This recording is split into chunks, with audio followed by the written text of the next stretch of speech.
Good morning, good morning. Y'all know what it is. It's your boy Trey, my man Bishop. First formation, morning sports talk. Let's go. Hey Bishop, how you doing, sir? What's good with you? WGO, WGO, as always, man. What's going on with y'all this morning, man? As you know, it is Friday. We into our weekend. We got a huge weekend coming up. We got a lot of matchups for these wild card playoff games. So it's gonna be huge, man. It's a good Friday. Let's go, man. It's MLK weekend. So you know what it's about, man. Let's get it.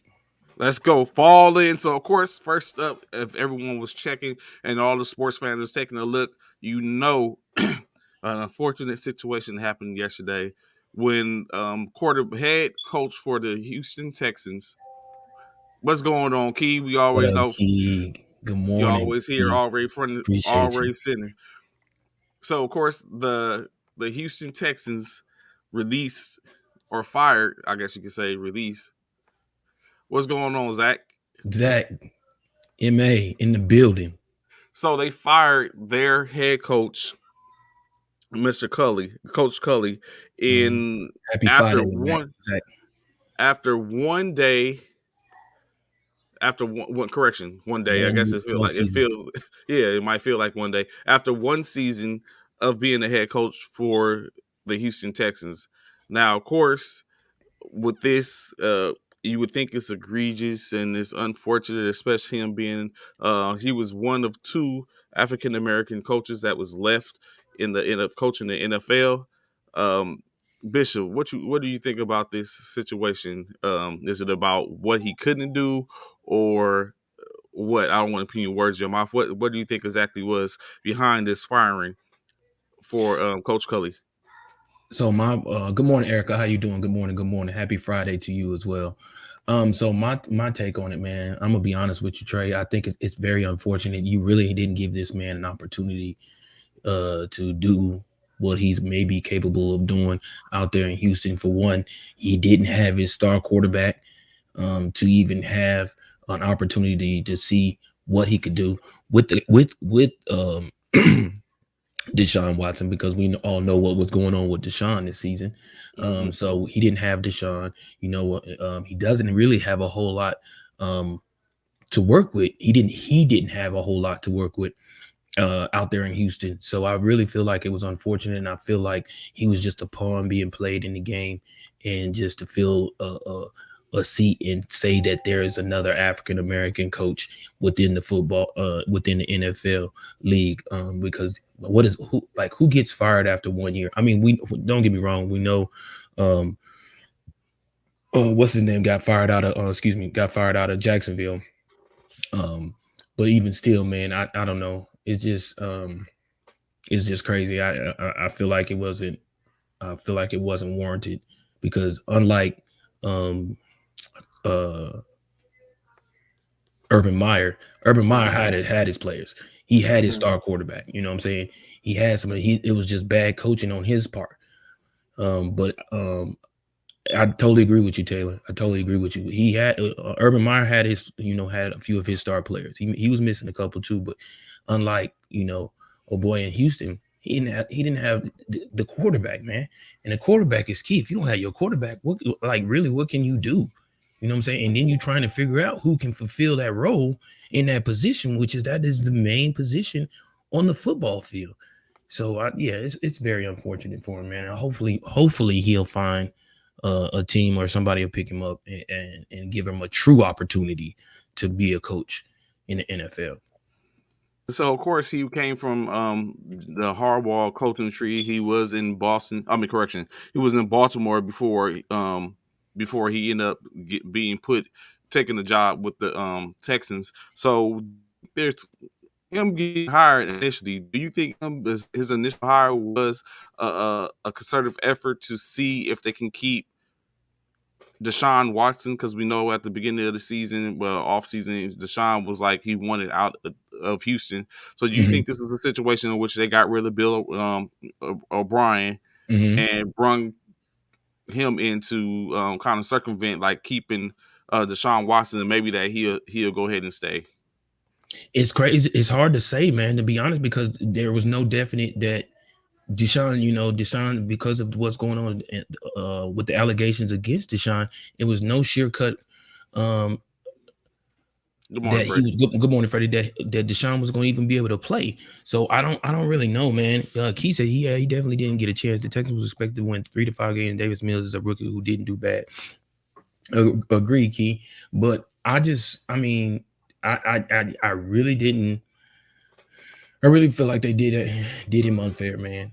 I really feel like they did him unfair, and if they did bring him in hopes to keep Deshaun, which it really don't make sense to me because the whole thing is they're waiting to see what's going to pan out between in regards to the uh, the allegations against Deshaun. Mm-hmm. So I don't know. Maybe they were wanting to see that, yeah, we bring him in. If these things come up false in regards to Deshaun, we got him here, and so Deshaun should be in good hands or whatever. However, but being that never took place and it never happened, now it's like, oh, what's up, the Mats, Reading whatever. from Germany. Yeah, man, we That's appreciate you, a, man, all the way from Germany. That's what's up. Um, being that it never panned out, who's to say? Now the Texans got to pay Cully and O'Brien is still on. Yeah, yeah. and what's interesting, good thing, good point that you bring up, Key. Now that 1 year has cost the Texans $22 million. So yes, true enough, he's not coaching anymore. He made $5 million for this 1 year, but it was a guaranteed contract. It was in which 17 million is still left on the table. So I mean, he's well compensated. 22 years for 1 year, $22 million. That's like a LeBron contract. So, Mm-hmm. but still, what's going on, Dante? But still What is up, little bro? but still is a situation where definitely, like you said, where he shouldn't have been. It's unfortunate. Like it brings like, can he? Will he? Is like it's like a portfolio. Like he went 4-13 with the Texans. David Mills, as Key was stated, that Mills was a all right backup. He wasn't supposed to be that person. You really didn't get a chance to get a groove in where you like Mills was going to be your quarterback, and you Mm-hmm. figured Mills was going to be your quarterback because they figured that Tyrod Taylor was going to be the quarterback, in which he couldn't stay healthy, he couldn't stay on the field, and so it's Mm-hmm. like a plug and play every so often to where it got to the point to where Mills was the man going forth. He got those W's, 4-7, 4-13.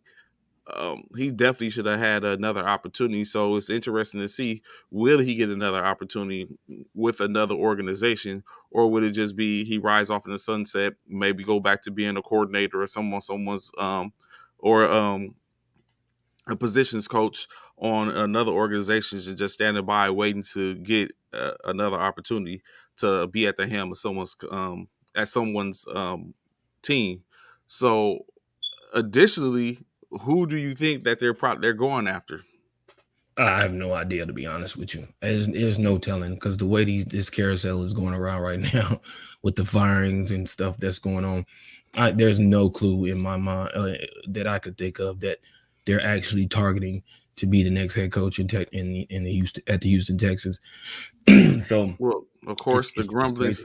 the grumblings, of course, is none other than Brian Flores. Do you think Brian Oh, I Flores did would hear be? that. Do you think he'll be a good fit in Houston? Flores. I don't see why not. I see I could see him coming in there and being a coach. But again, when it's all said and done, it's a lot of it still is picked it off from what's going to go on with Deshaun and in the quarterback position, in my opinion. So a lot of that still has a key um, um, factor on or who they bring in and what they have to work with. My Hmm. personal opinion, you know what I'm saying? And in my personal opinion, I'll be honest, I wouldn't even want at this point. I wouldn't even want the job Until you find until out what's going Houston, on. yeah, because you don't want to be in that same situation. What's going on, Coach Dante? You don't want to be talking about your Well, Texans. So you wouldn't want to be in the same situation in which you're basically looking at, are they going to do me like they did Coach Scully going Coach Scully going out when he didn't get an opportunity. Are they gonna do me the same when I go if I go 3-14, or if I just have a losing season?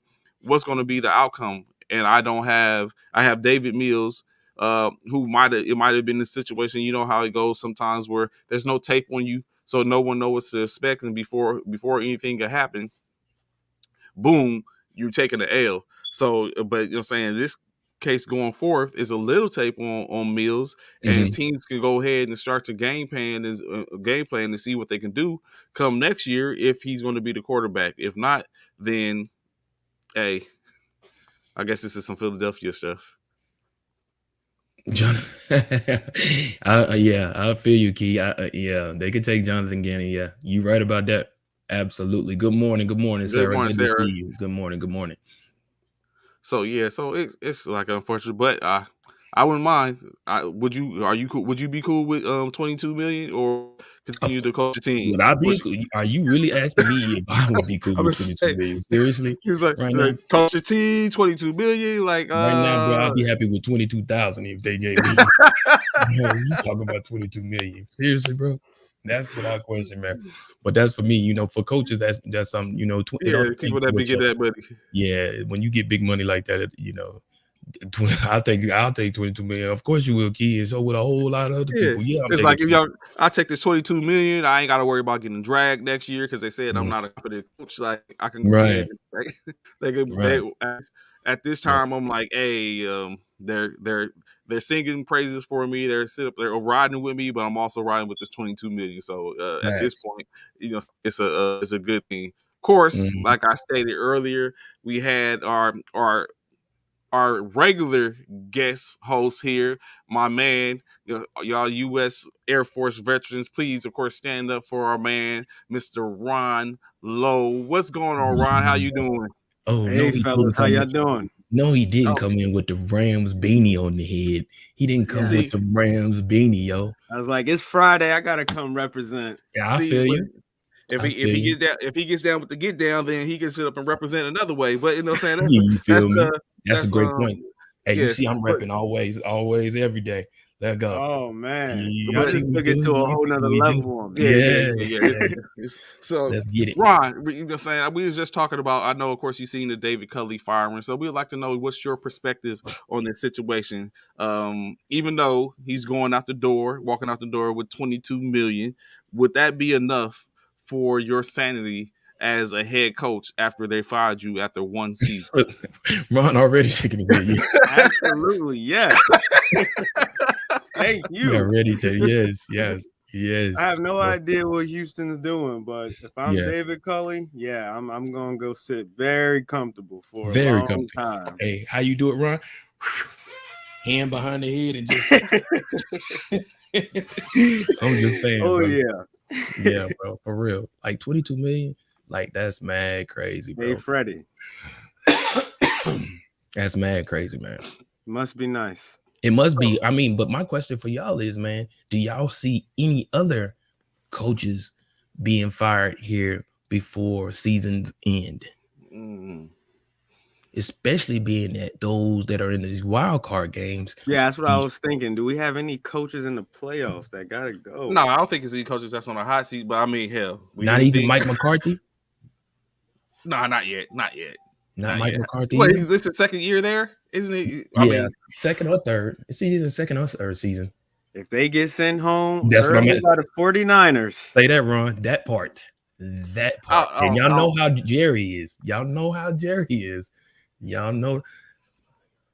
My brother said that's about $60,000 a day. I'll take it. I know, bro. I told you I'll You take done did the 22,000. calculations. Yeah,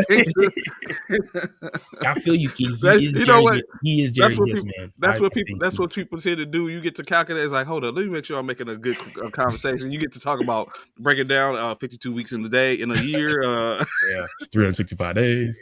Yeah, how many hours? 24 hours in a day. Yeah, yeah. Breaking down the hours and all of that. Yeah, Yeah, it's like I could make about $25 a second. Yeah, I'm good. yeah, So, yeah.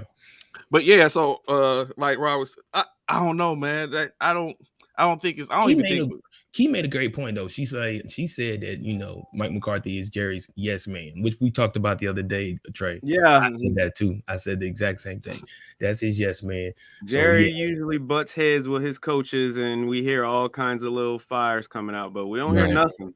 right, absolutely, totally agree with you, Ron. So, but I'm just asking. I just feel like with these wild card games, is there any coaches right now that's about to go into this weekend that's on the hot seat if they don't win this weekend? So, New England Patriots dominated the division for 20 years.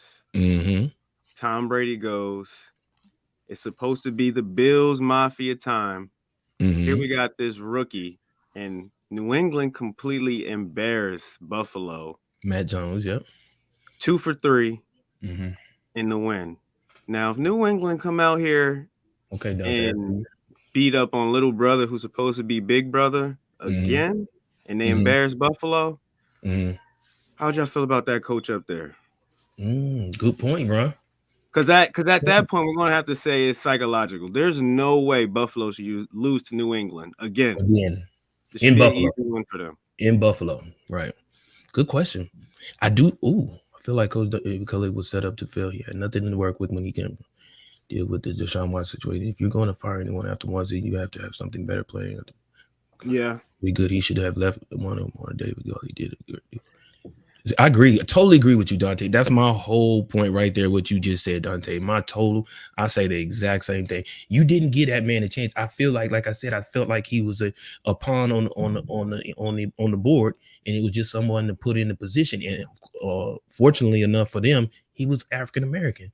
So, that's gonna make us look good. We put an African American coach behind the African American, possibly quarterback. You know what I'm saying? And of course, things didn't pan out for Deshaun Watson, so therefore they was like, oh well, we don't need him no more. He had one season here with us. He's been a face for us as a Black and African American face for Houston. Get rid of him. We don't need him no more. And I think that was so unfair, man. I totally believe that was unfair. To Ron's point, Sarah, of course, Sarah's comment, her and her husband were talking about the same thing last night.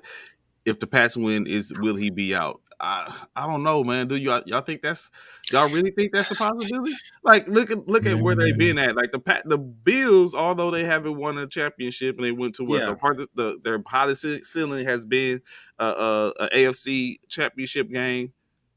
Is that a reason to drop McDermott? I don't know. At the end of the day, last year, Ron made a good point though. I don't know. At the end of the day, last year they overachieved. They weren't supposed to get as far as they did. That was their quarterback's coming out party. And this year, 11-6 is not that bad, but losing to New England would be the first red flag. I think at the end of the day, he's going to get another chance. This isn't going to be his last year, but that seat could get hot next year. I agree. I think, I definitely have to agree with Ron, man. I feel like they did get, he did get them here once again. They did get home field advantage. They're playing in Buffalo versus New England. So, I feel like you just got to give him an opportunity, man. And then this is what's the quarterback? Josh Allen. Allen. This is what season we in? Fourth year? Is it his fourth year? I think he or third, season? 3 or 4. Third or fourth season. So let him. He's I think I feel like Josh is coming into himself, starting to figure things out, and things of that nature. So I think I feel like give him another season. Give the coach another season. Give him another, give him opportunity to, coach up Josh another year. See where they fall next year, and then if it's the same outcome, then it might be time to consider him to move on from him. The biggest thing that they're talking about in regards to this game, do y'all know that this game, and which we talked about this too, Trey? Both New England and Buffalo, of course, they're used to playing in inclement weather, but this game, the temperature is supposed to be 2 to 4 degrees. With the wind being up to projected 13 miles an hour. Bro. So Josh Allen of course, came out and says for some reason he gets his toes go to frostbite mode early. I forget why he said it. Did y'all see what that man Bart Scott came out and said yesterday? His advice to Josh Allen. Told him to take Viagra. Told him to take some Viagra. He said on national TV, live on ESPN. He's like, I know what you should do, Josh. Go take some Viagra. Viagra for what? Come on, man. So they open up his pool, or open up his the blood, get the blood flowing. Yeah, he's like, that'll solve all your problems. But who wants to run around the field with who's gonna run around the field? Okay, your blood gonna be flowing, but it's gonna be flowing in one direction too. And I'm just saying, how you gonna tackle it, man? Who gonna tackle the quarterback? They be like, no, right? You got it. Like, hey, yo, hey, bro, you need to, hey, bro, I'm not tackling you. Listen, I might push you down, but I'm not tackling you. I'm not wrapping nothing up.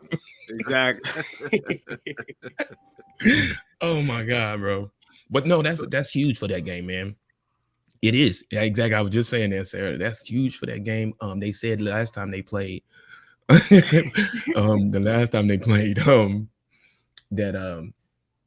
Erica, they ready to go? Yeah.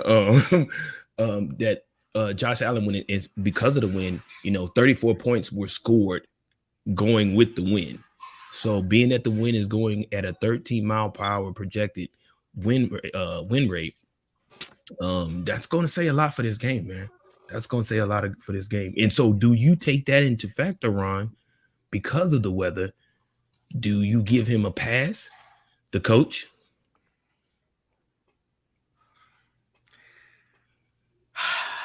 Absolutely, he gets a pass. Okay. Something's on my mind. Of course, for some reason, they called this past Monday Black Monday. And I was like, well, if the coach was... he probably wouldn't get a second chance, if y'all get where I was going. But McDermott absolutely will be back next year. Okay. We shall see. So it was something that which Ron said that brought up something. It brought back chilling memories, no pun intended. But he's talking about Allen said his feet, his toes, man. How many times have y'all? I don't know, Ron, if you was ever in a place where it was pretty cold, but bruh, Bishop, how many times have you been, especially on that MKT? That metal? Yes, in the mornings, saying doing a deployment or a field exercise or something like that, where your toes be. I mean, Ron's in the Air Force, was in the air. I mean, so yeah, they live in like my background. They live in like my background. Yeah. Like, bro, yeah, they live in like my background. I even got those problems, fam. Like, I don't know what you're talking about. Picture? Y'all see that picture? Oh man, don't do the Air Force like that. Y'all see that painting on the wall in my background? That's the type of place that's where they do FTX at, on the beach. We got a lot of locations there now. See, look at that. So for me, I sit up in plenty of times, man, getting up in the morning, and like I said, I did 2 MOSs, and both my MOSs was early morning MOSs, and both of them had metal on the floor when it came down to it. So it being on the MKT early in the morning, when we got that CK, that was life, because you go in there, flip that blower on, turn that heat on, and then it's like, hey, it's, saying you button up and be like, hey, we good. But plenty of situations being in that cold environment and having to get up in the morning. So I definitely, like I said, I was fortunate, and I had to do cold weather training when I was out in Korea, but I feel for everyone. So for me, I wasn't unlike Trey. I never had an opportunity to work on a CK. My whole military career, I've been on them before, but I never had an opportunity to work with one, or never did my unit ever get one, or the unit in which I was in. So my whole military career, I was on the MKT. For those who don't know, MKT is mobile kitchen trailer. And again, it's metal. But I haven't had many mornings. Trey, I remember being on FTXs, and of course Ron probably can't relate to this, but I've been on many FTXs where the food service personnel, we got to be up before anybody. In the field, even in garrison, we have to pretty much be up before anyone. So even in the field, we got to be up even earlier. So we getting up probably about 3 o'clock in the morning. So imagine getting up at 3 o'clock in the morning in a place like Tennessee, where it's cold, you know what I'm saying? So of course we in the tent and we in the tent with a heater. Now, Trey, when I say heater, you know what type of heater I'm talking about. You talking about emergent heater? Emergent heater, not the heater we supposed to have in there. We got an emergent heater. Everybody huddle around the MBUs. Boy, in that joker, just getting it, trying to stay warm. But you wake up, man, it's like one of those, man, I will say, man, you wake up, you when you in your sleeping bag and you comfortable in your sleeping bag, and of course you take your uniform, you put your uniform in your sleeping bag with you, because I'm about to tell you why. Because when you're in your sleeping bag, by the time once you do fall asleep, you're so comfortable. I will say them sleeping bags, they hold in some great heat. It's perfect.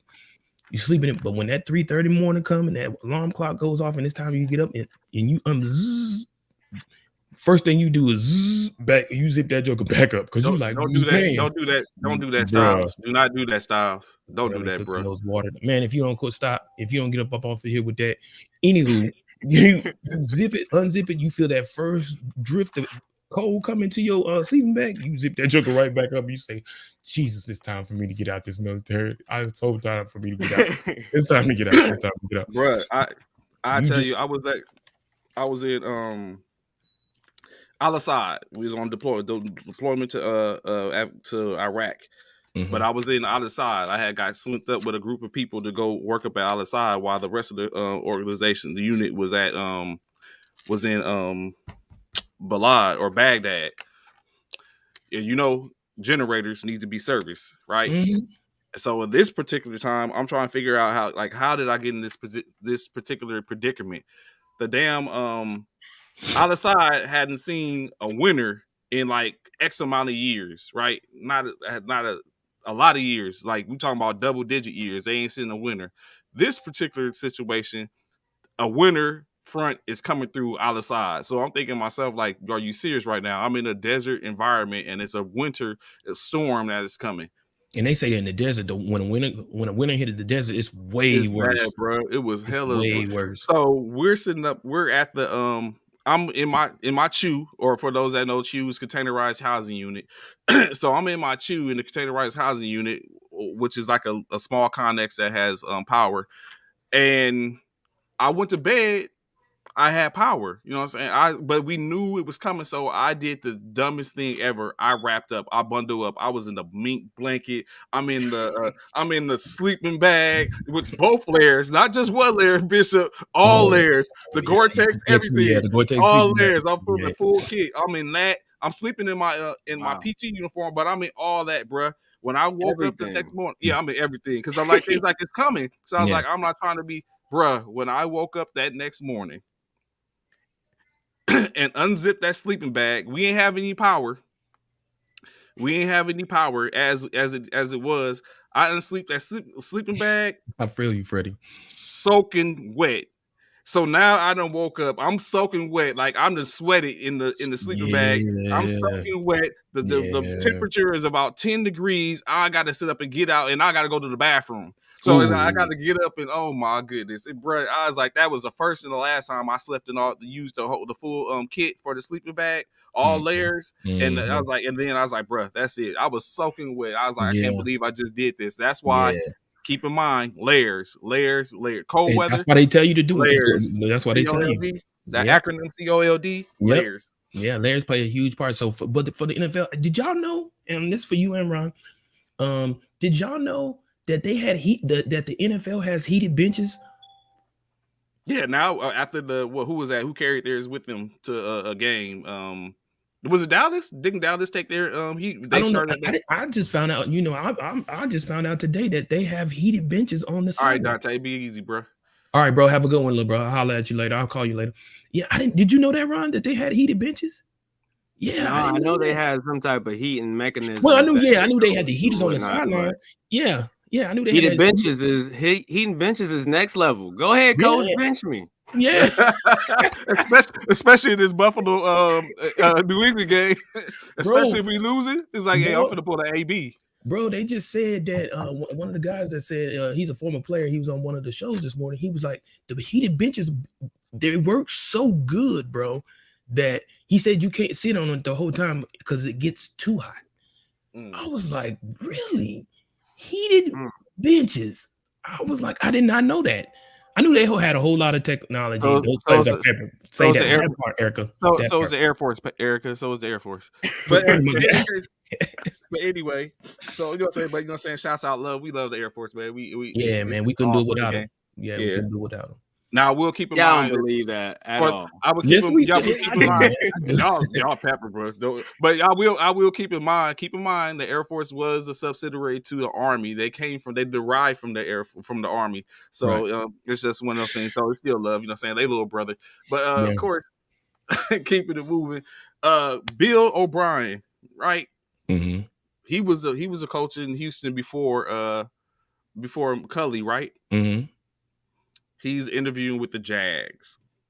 He's taking the interview with the Jags. He's trying to get back in the NFL. Do y'all think Bill O'Brien? I ain't gonna say deserving because it was some suspect stuff, as they stated happened in Houston before he left. Do you think O'Brien is? I'm not gonna say is he deserving. Do you think he would be a good fit as an NFL coach again, as well as a coach with the Jacksonville Jaguars? Ron, I'll let you go with that because you got that look on your face like It's disgusting, man. So my brother is a crazy Jacksonville Jaguars coach, and he's hoping for one of the bomb stars to come coach, Eric Bieniemy, Brian Leftwich. And when I see news that the Jaguars are interviewing Bill O'Brien, I'm like, those boys are stuck in the past. They still did not get the wake-up call. They have no idea what they're doing. And I'm like, I cannot believe Bill O'Brien is still getting opportunities like this. And here we got the Rooney Rule, and we still can't get anything. We up and out of there after a year or two, no matter the place. And I'm like, Bill O'Brien is getting interviews for this job? For what? For what? Yeah. What's the purpose of bringing him in? Yeah. Because if they have common sense, they're not going to hire him. So, right. Especially when there's so many other coaches out there. Like, it's kind of, I didn't even know that they was interviewing him. All right, have a good one, MA. I didn't even know they was interviewing Bill O'Brien until you said it, Trey. So yeah, that's very unfortunate. I can't. This isn't the first time it's come out too. There's been multiple reports over the past week, so it keeps coming out. So it must be progressive. Yeah. So you think about it so far. That's Bill O'Brien as well as Doug Peterson. Another name that comes up. Bishop, I see you shake your head. You don't feel Doug is a good fit to? Now we can speak on that one. Doug, I like Doug way better than Bill O'Brien.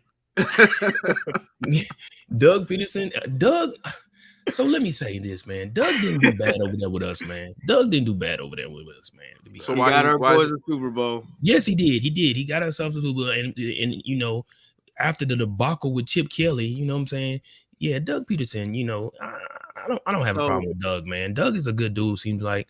I think Bill O'Brien is a good head coach. The problem was he was a terrible gentleman at the same time. He was a terrible play caller because he was also the GM of the Houston Texans and the offensive coordinator. He just needs to be the head coach. That is it. He's not a bad head coach, but he's not a great head coach. You can win with him with the right pieces. You just need to be a part of the front office, our offensive coordinator.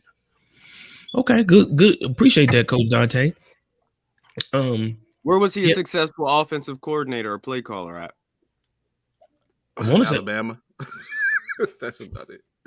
Yeah, I couldn't tell you, to be honest. That's just what went through my mind, fellas, but I digress. My bad. I don't know. I really don't know. I don't even know where he was an offensive coordinator at. To be honest, he came out of Bill Belichick's tree, though, right? I think so. Yeah. I believe he's under his tutelage. Yeah, I want to say so. But in regards to Doug, man, Doug has Doug Peterson is definitely a person that I feel deserves another chance, man. I do. I think they cut him out of. So I say this, but at the time I was like, all right, yeah, let Doug go. But I feel like they cut Doug short out of Philly, man. I feel like they cut him short out of Philly, and a lot of it is because of what the things in regards to Carson Wentz, so forth and so on, and what went with Carson Wentz, what's his name, Nick Foles, all of that stuff. I think played a part in regards to Doug Peterson being out in Philly. But yeah, Doug Peterson, I think that out in Doug can't handle egos. Okay. So, but what ego would he have out there what ego would he have to deal with out in Jacksonville? In Jacksonville, that's true. Yeah, there's really no egos. I don't think that's out there in Jacksonville. I really don't think Sunshine is a ego type person. In my opinion. I feel like, but for me, y'all, Ron, Trey, I'm gonna be honest. I feel like he was in Houston. He also is the offensive coordinator at Alabama. He's a terrible offensive coordinator. He will be a terrible GM. That's the main problem. And then he has a terrible ego, but he's not a terrible head coach. We won. He had some good years with him. The problem is his ego and with players. Okay, there it is. I thought he was in Houston. Yeah, you talking about Bill O'Brien. Yeah, he's still talking about Bill. But my personal opinion, man, I feel like what Trey Lance needs out there in Jacksonville is a well-seasoned head coach. In my opinion, somebody who can really, really, he needs a seasoned head coach. If for and this is of course my opinion for Sunshine to be successful, I feel like he needs a well-seasoned head coach and a mentor to help him out there. Trevor Lawrence, that's what I believe. That's what I truly believe Trevor Lawrence needs, man, out there in Jacksonville. And he probably could be successful because I feel like he has the intangibles. I feel like he has the ability to be a good quarterback. I just think right now they just pretty much done set him up for failure. He might as well have went to the Jets the way they got him out there in Jacksonville, to be honest with you. If the Jacksonville Jaguars do not hire one of their best quarterbacks they've ever had, somebody that has great credentials, somebody that's just coming off a Super Bowl win, a perfect fit for their young quarterback, Trevor Lawrence, Brian Leftwich. I think that's a great one. I'm going to be sick to my stomach. Yeah, I think, and they've been talking. People been asking about Brian Leftwich. A lot of people feel like Brian Leftwich is it's his time to be a head coach. Actually, I think I seen a piece in which, of course, they think Brian Leftwich should be a head coach, but it wasn't for Jacksonville. I think they actually had him Minnesota. I think it was him going for Minnesota, a coach for Minnesota. I think with Kirk. Yeah, Cousins. And connect with the players. The team has talent. Absolutely, Brandon. I totally agree. I do. Brian Leftwich. Another person I feel like is Deuce Staley. Deuce Staley or Eric Bieniemy. Eric Bieniemy is a good one too. But you think Deuce Staley for real? I think Deuce Staley. Yeah, I do. I think Deuce Staley is a good. Yeah, I do. Deuce Staley, Eric Bieniemy. Yeah, that's a good one too. It's a few people out there who could probably go to Jacksonville and turn that whole team around, man. Especially with the talent in which they have, and these picks that they're about to have in this next upcoming draft. So yeah. I asked y'all a question, right? And I know I put this in here because I know it's very near and dear to you guys. Yeah, Raymond. We said Byron. Yeah, Byron Leftwich is a good one. I know this is very near and dear to you guys' heart. So, of course, I was reading as I was going through and just scamming through to see what I missed between my slumber and getting up this morning. Carson Wentz. Do you think, or do you believe that the GM, y'all, Chris Ballard? Yes. Should he or should he not commit to Carson Wentz? Now, hold up before you answer. Before all the hate ensues, let's take this into consideration, right? Do you think that if they committed to Carson Wentz, not saying that they shouldn't get competition to come in to push him, do you think that if they committed to Carson Wentz, and build around him even more so. Because I mean, let's be honest, they don't have a real receiving core. If they committed to Carson Wentz, do you think it's a possibility for them to be able to push the line and potentially have been in the playoffs or potentially be a better team for the 2022-23 season? I'll let you go, Ron, because y'all know how I feel about Carson Wentz. But go ahead, I'll let Ron go first. That's complicated. The thing I want to know about Carson is, are you at the point now where you could deal with quarterback competition and not go backwards with your ego and how you feel and whatnot? If he is past that point where I could possibly bring in his replacement or somebody of equal quarterback talent to either push him or be able to take his job or be a good, reliable backup, then Carson Wentz is all right. But if I bring in someone young, if I decide to draft a quarterback late in the first round or something like that, and you have breakdowns and you're not going to be able to be what we need you to be, then we got to move on. There's a lot of quarterback options out right now, and we could possibly steal somebody. A Gardner Minshew. That's one of the main quarterbacks that's going to be moving this year that I will have my eyes on. But if Carson Wentz is at that level, then I don't see why they can't commit. Like you said, Bishop, they don't really have a good receiver core. They're just a great running team. Right. Absolutely. And I totally agree with Ron. Something to build on, and they could be a lot better next year. Yeah. I mean, with Chris Ballard not committing, I mean, his actual statement was, at the time when they got Carson Wentz, it was the right decision at the time. And so right now it looks though Chris Ballard feels, as the GM, that after seeing what Carson Wentz has done for the Colts this season, he feels a certain type of way and is kind of not sold on Carson Wentz as being the person in Indianapolis. Now, with that being said, Chris Ballard, being the general manager, I feel like he knows, just like everybody else knows, there are quarterbacks that are probably going to hit the waiver wire that's going to be available. We just talked about it yesterday. The Deshaun Watsons, the Russell Wilsons, the Aaron Rodgers. You know what I'm saying? There's a few quarterbacks that could hit the Tua. You know, so there's quarterbacks that are about to become available. Oh man, get out of here with that nonsense. There's quarterbacks that's about to come available. So as a general manager, put yourself in his shoes. If you're a general manager, Ron, Trey, and you hear about those 4 quarterbacks that's possibly could be available, and you have Carson Wentz, and you've seen what he's done, and you just seen what they did in not making the playoff and losing to a rookie quarterback in Trevor Lawrence and the Jacksonville Jaguars, would you not be committed to Carson Wentz as well, when there's a possibility you could get possibly one of those 4 quarterbacks? Yeah, he's out of here. My point exactly. You know what I'm saying? Somebody get me on the phone with Russell Wilson right now. You know what I'm saying? He has to, like, come on. We all know it. I mean, it's in the media.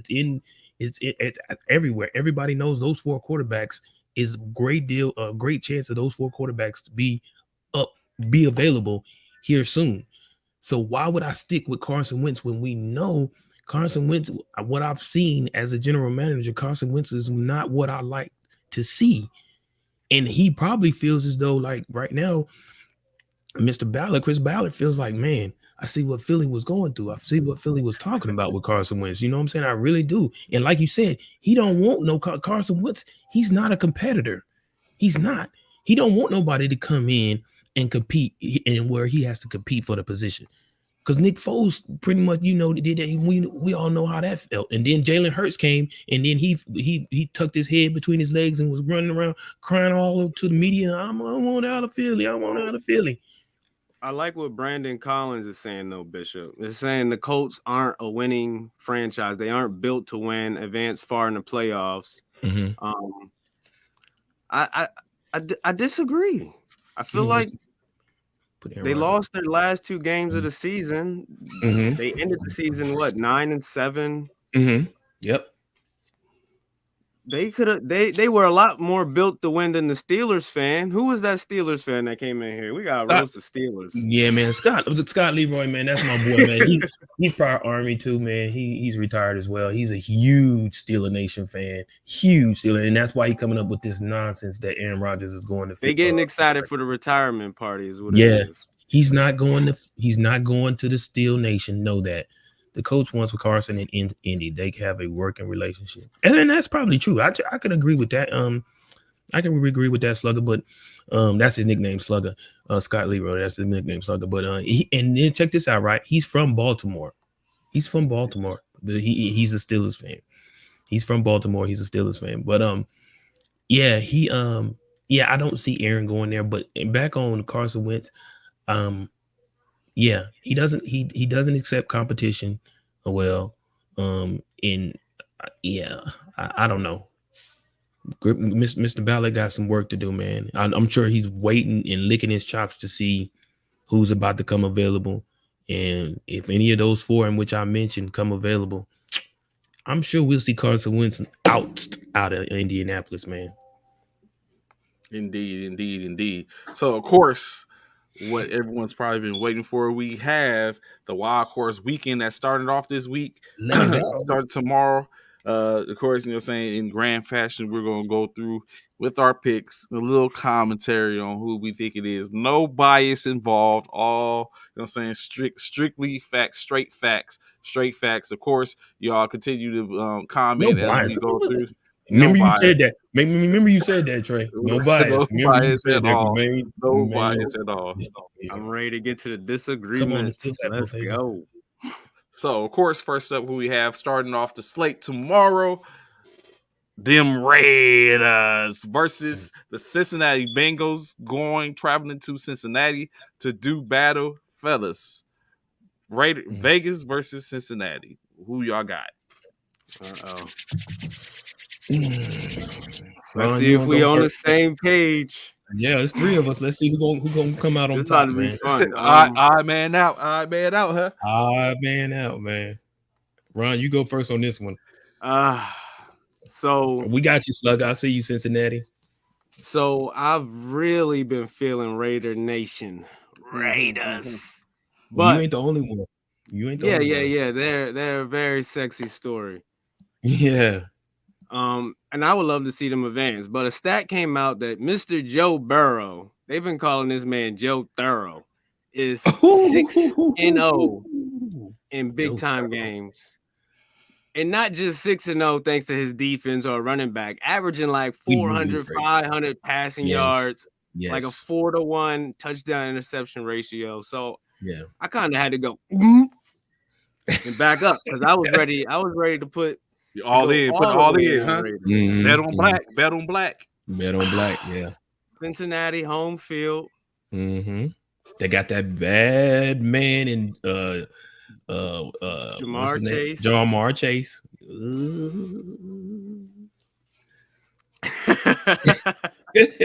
But Oakland is built for the playoffs as well with the run game, and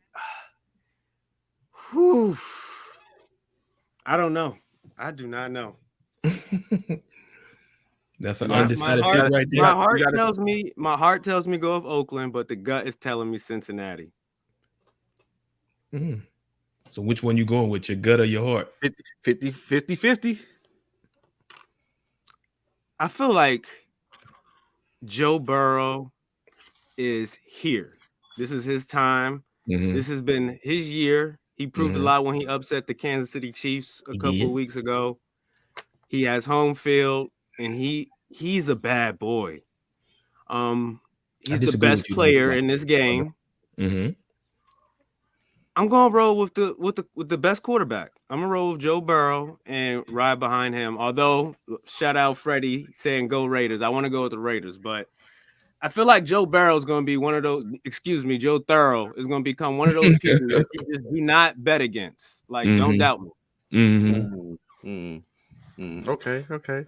What you got there, Bishop? So, like Ron, man, this is definitely a hard one. Definitely a hard one. Joe Thorough, like he said, is that dude, man. If anybody, I know a lot of people have Matt Jones being the next so-called, or not Matt Jones, I'm sorry, Patrick Mahomes being the next so-called Tom Brady to surpass or tie him in Super Bowls. My personal opinion, the closest next person to me, if Joe Burrow can continue on the way he's been playing, man, if he can continue to do that, he could put Cincinnati, Ohio on the map, bro. He could put Cincinnati, Ohio on the map. Now I'm taking it away from Carr, man. Derek is out there balling out there in Las Vegas. He's doing his thing. You know him. He got what's his name? What's his wide receiver name? Minch, not Henfro. Winfro. That's it. Winfro. Yeah, Henfro. Yeah, him. Um, I know. Carr he's doing some things, and to be honest, the thing about me, what's got me going, leaning toward Las Vegas is it's almost a Cinderella story because of all the adversity in which they had to face within this season. The loss of coach, the loss of their coach, the loss of the player. It's just so much adversity that they I had don't to get. believe in fairy tales, kid. Okay, you ain't got to. You ain't got to believe in fairy tales, but they happen because it was a fairy tale that happened last year when Tom Brady went to Tampa Bay and got that dub and won a Super Bowl. So it is what it is. But like Ron, a part of me say go with Cincinnati, and a part of me say go with them Las Vegas Raiders because it's a story. It's the ultimate story in the long run. But when it's all said and done, man, I gotta go with Thorough Burrow, man. I gotta go with Thorough Burrow, I man. love it. And Jamar Chase and man, them boys out there, Joe Mixon, bro, that tandem is ridiculous. That's like the big three, bro. That's like the big three out there, bro. I gotta go with Joe Burrow. I'm So thinking just Cincinnati. okay. So just like you guys, I have the same sentiments. I just think and believe that the Raiders are not going to be potent enough. Although there's a lot more going on in Cincinnati that we're probably not talking about because although Jamar and Burrow has been in championship situations in which they've been on the biggest stage, that's pale in comparison what they're going to be facing in the NFL. They have an opportunity because they're going to be at home. They're going to be up against. Hold on, but Trey, real quick, and don't forget your thought. But is the stage really different? So I would think so. And when I say this, keep this in mind when I'm saying the stage, is the stage really different? I hear a lot of people say that in regards to analysts and stuff like that. In regards to the stage different, is the stage really different from playing in a national championship compared to playing in the Super Bowl? Yeah, maybe more people watch Super Bowl compared to the national championship, but isn't the stage really still the same? You're still on the same pretty much platform. So I won't even go. I won't even go as far as saying playing in the Super Bowl. They're playing in a wild card game, in which I think that's okay. You're right. That's pressure apply if anything, because now is win or go home. That week after week. Then also like Burrow being what this is his second year, I believe. Second year, yeah, this is second year. Second year. You know, what I'm saying second year in. And that what I brought up the second year is due to the fact of when he was at LSU, he was playing against amateurs, quote unquote. You in this joint with grown men now that equal the same speed. You know what I'm saying? That can be the talent level is different. Yeah, definitely different. Yeah, so that's why I say those are added factors to why I think it makes a difference to where the stage is different. You're looking at potentially going home, but at the same time, you're third seeded, the third AFC third seed versus the sixth seed in the Raiders, so that it's a little bit different. But in all, I digress. And in this case, I think it's a clean sweep. Sorry to all my Las Vegas Raiders fans. They can make us believers by getting the dub, but for today, my point count is going with the Bengals. So of course, that's a clean sweep. Everyone, the whole panel, we all believe Bengals will be victorious over the Raiders. Next game. Excuse me. Next Saturday game tomorrow. As we was talking about earlier, Bills Mafia versus Patriots Nation. Bishop, who you got? Let's start it off.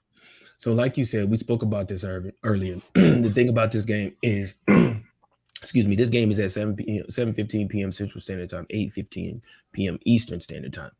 We talked about the weather. The highest it's going to get up to is possibly 4 degrees.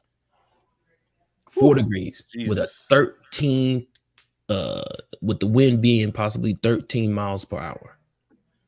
And you got these 200-300 pound men hitting each other in this cold weather. Jesus. Now, with that being said, Josh Allen, both these teams have an opportunity. Appreciate you, Ron. Favored by -5. Do y'all think they can cover? Ooh, Cincinnati. We'll talk about that. Hold tight. I like that though. You're right. That's a good question. You can definitely keep it with a good field goal. They have a great D line. Facts. We talk about Josh Allen versus Matt Jones. So both of these teams are used to inclement weather. So that that's not an advantage for either one of them in regards to that part. The Bills defense, they've been suspect at times. They've taken some losses that they definitely shouldn't have taken.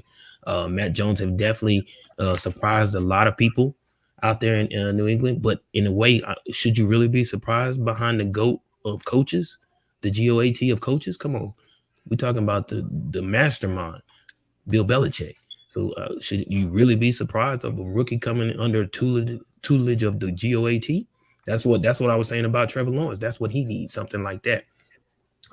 Again, this game right here could go either way.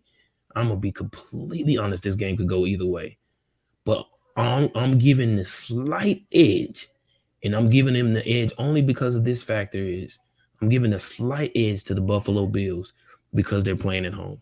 So I got Buffalo and Josh Allen to take this dub over New England.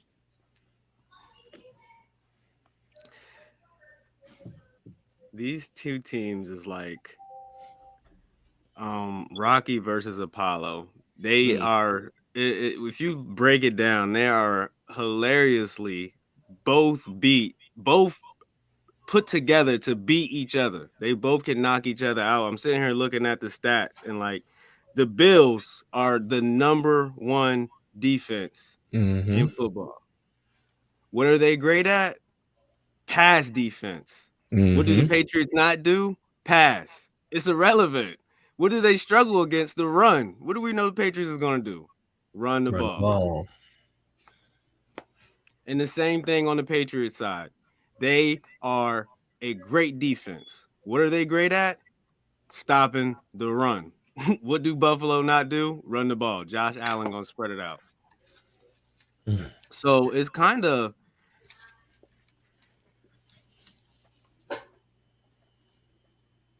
Josh Allen should make sure the Patriots lose this game regardless, because they're top 5 offense and defense. They have a top 5 offense and they're the number 1 defense. If we're looking at what they are capable of, if Mac Jones wins this playoff game, give me Buffalo. Buffalo. He said, "Give me Buffalo."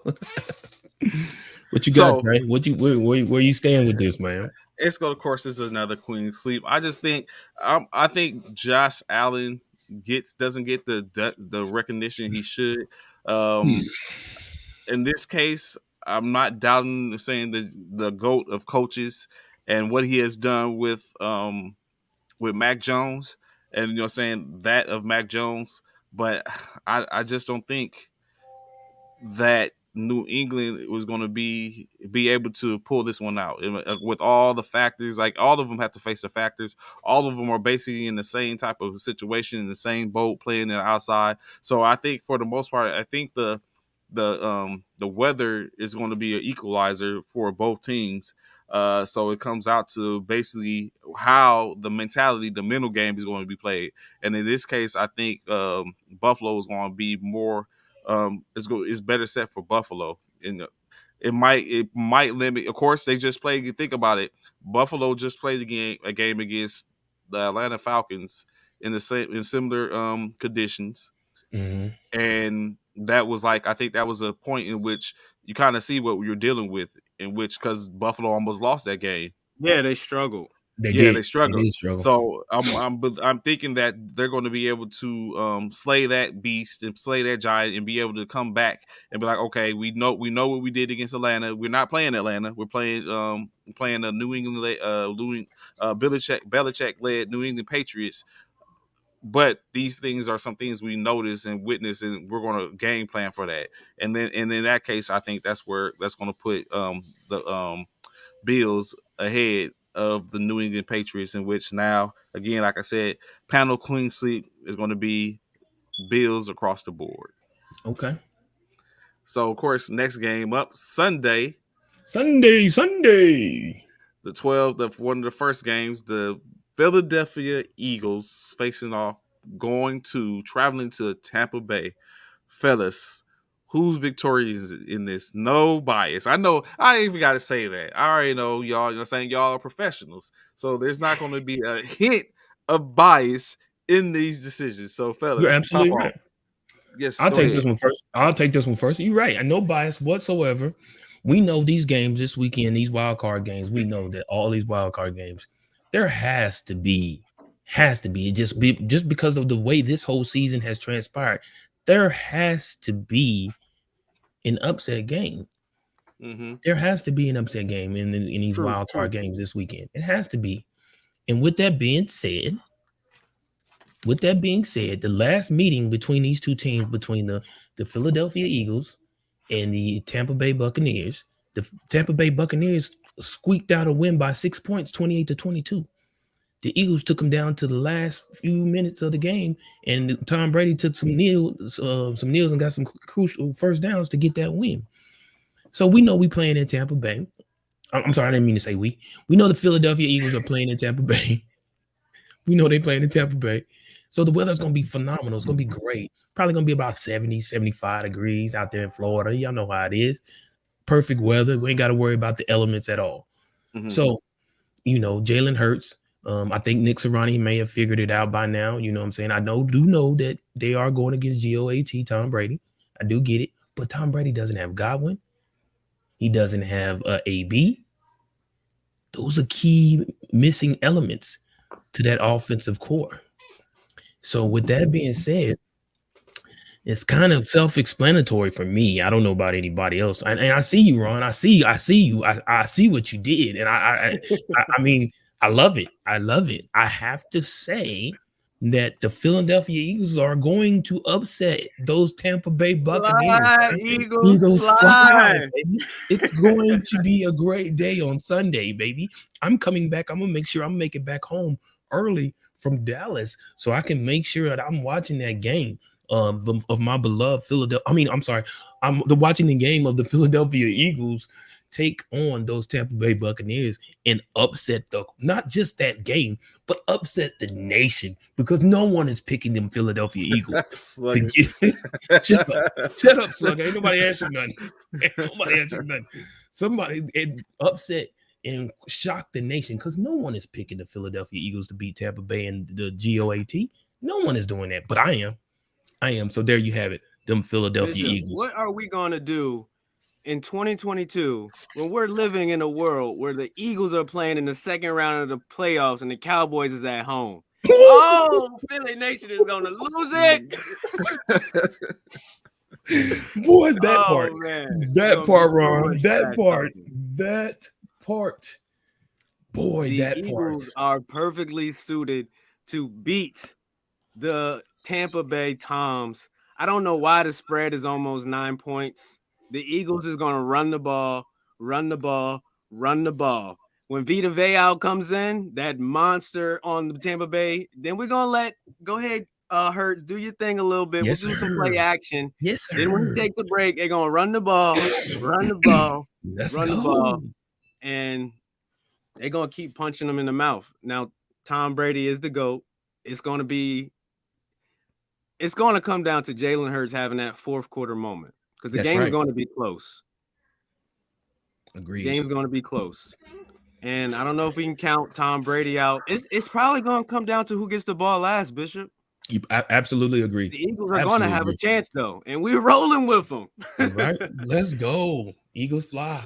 Fly, Eagles fly. Trey said we was going to come on here being professional. Yeah. So yeah.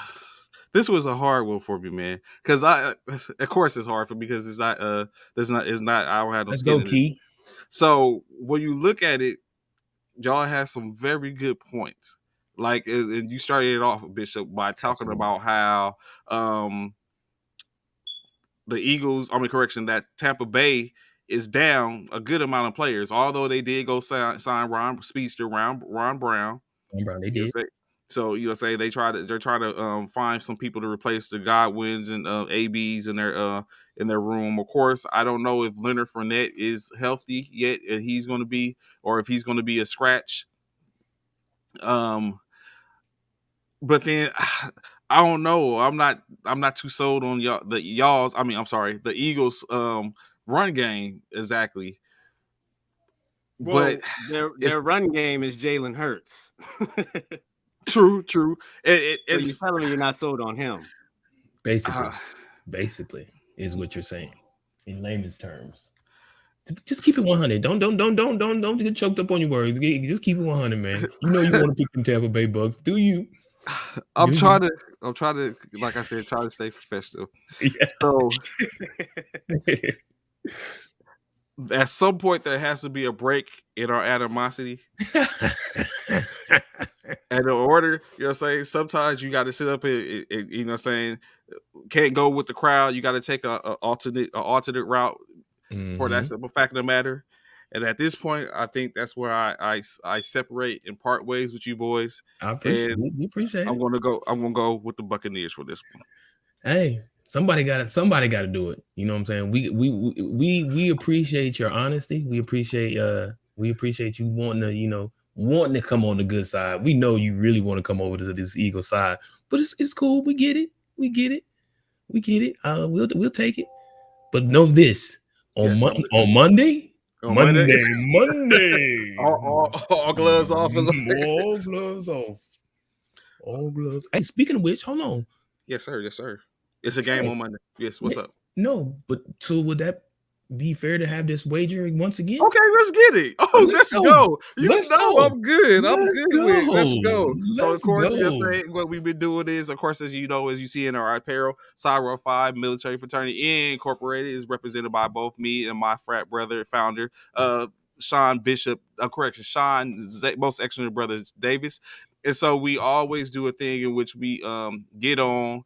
And when the opportunity comes, the opportunity to sit up and make a little money for our organization. So as opposed to betting one another, we bet donations that goes towards our organization. So in this case, I'm willing to wager. It's on $20, a little something like a white elephant or brown bear, as I found out over the Christmas weekend. That that $20 wager, I'm going that the Buccaneers are going to be successful in their game against the Philadelphia Eagles in Tampa Bay, and he's wagering that $20 that they will be. Currently, I am 2-0 in this wagers. Not against me. Not against me. So saying let's continue with that streak. 3-0. A little dollars made for our fraternity. So let's go. Of course. Not against me. Yeah, there we go. Bishop, I swear the last time y'all made this wager, it was the same exact thing. We was on one side and we was both going against Trey. Right. Not against me, baby. Not against y'all.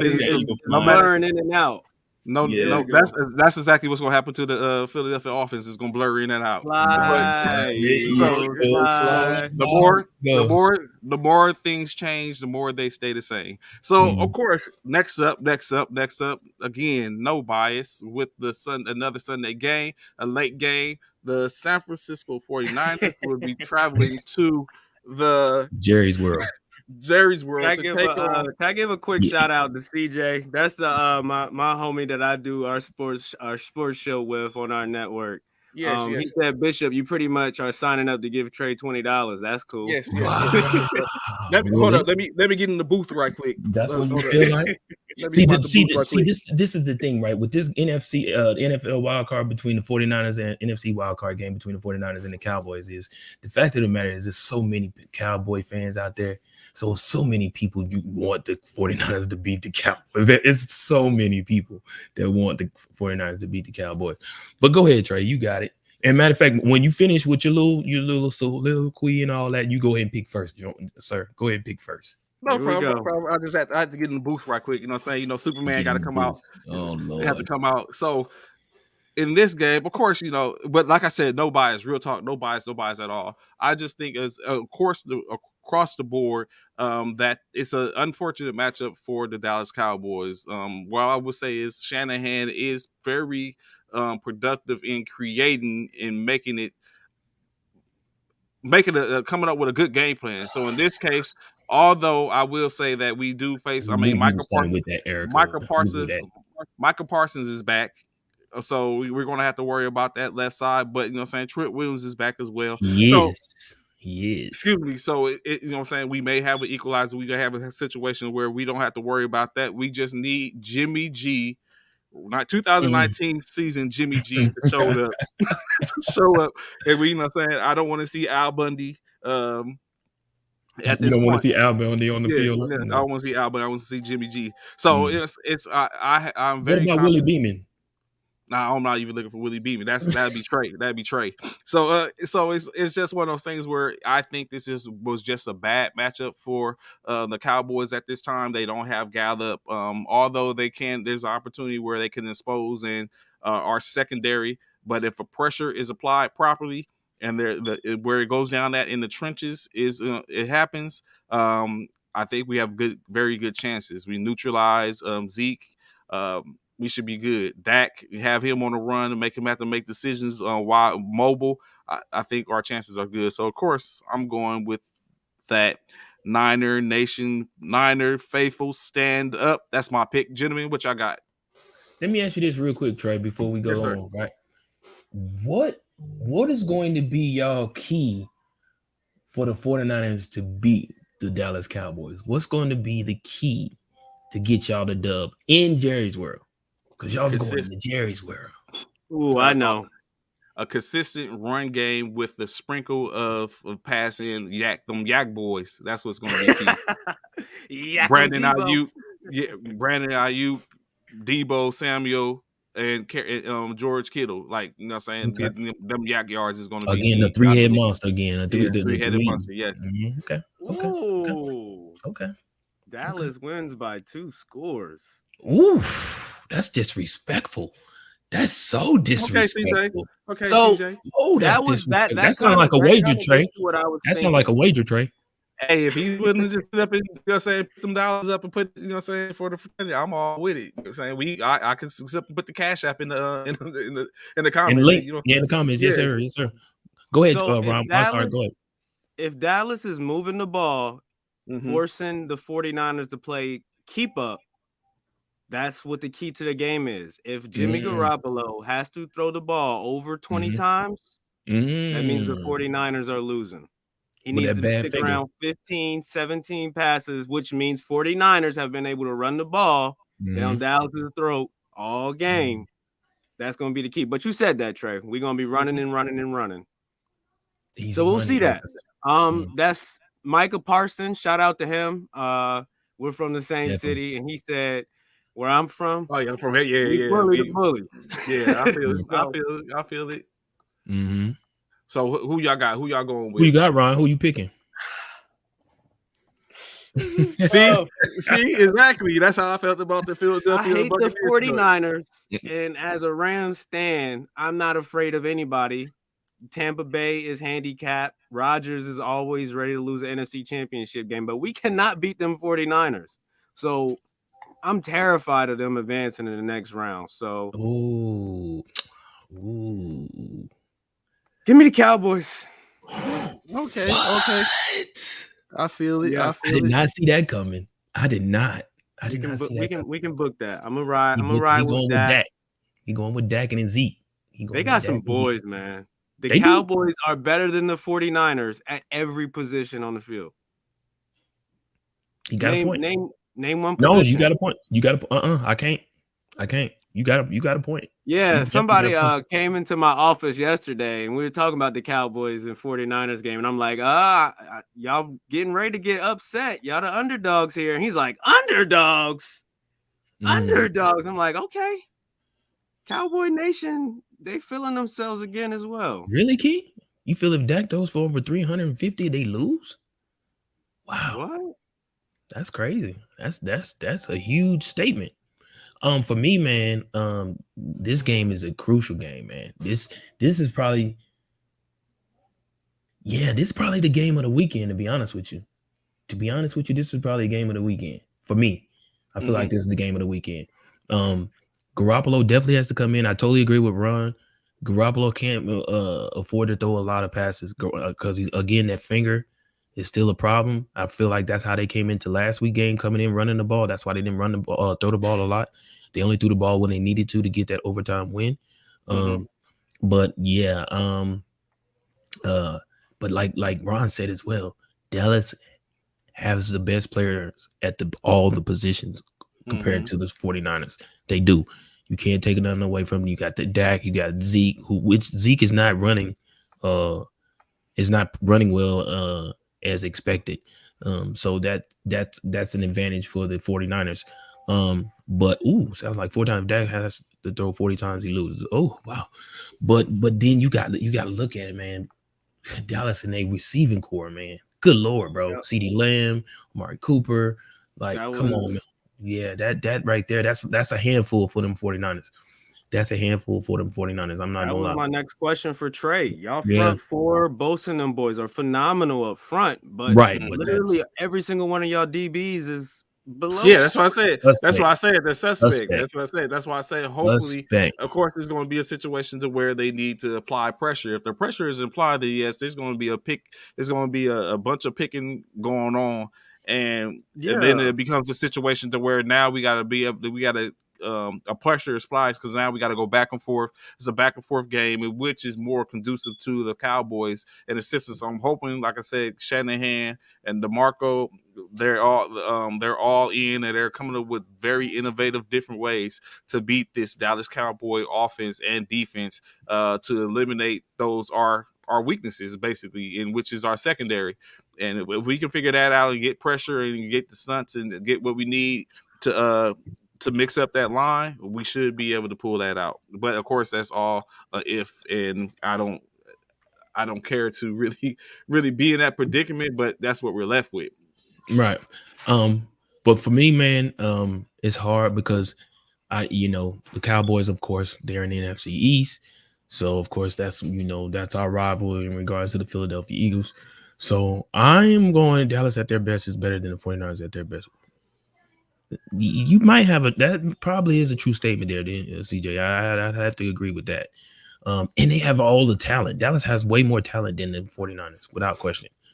But I am going to pick another upset in regards to I'm taking the 49ers to upset Dallas in Jerry's World.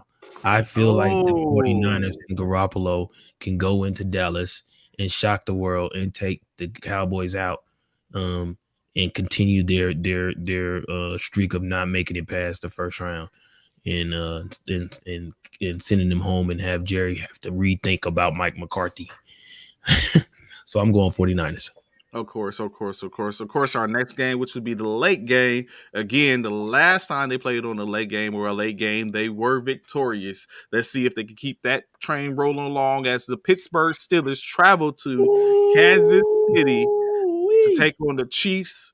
And of course, the winner continues, loser goes home. Fellas, who y'all got? The Steelers or the Chiefs? Ron, give me Pittsburgh.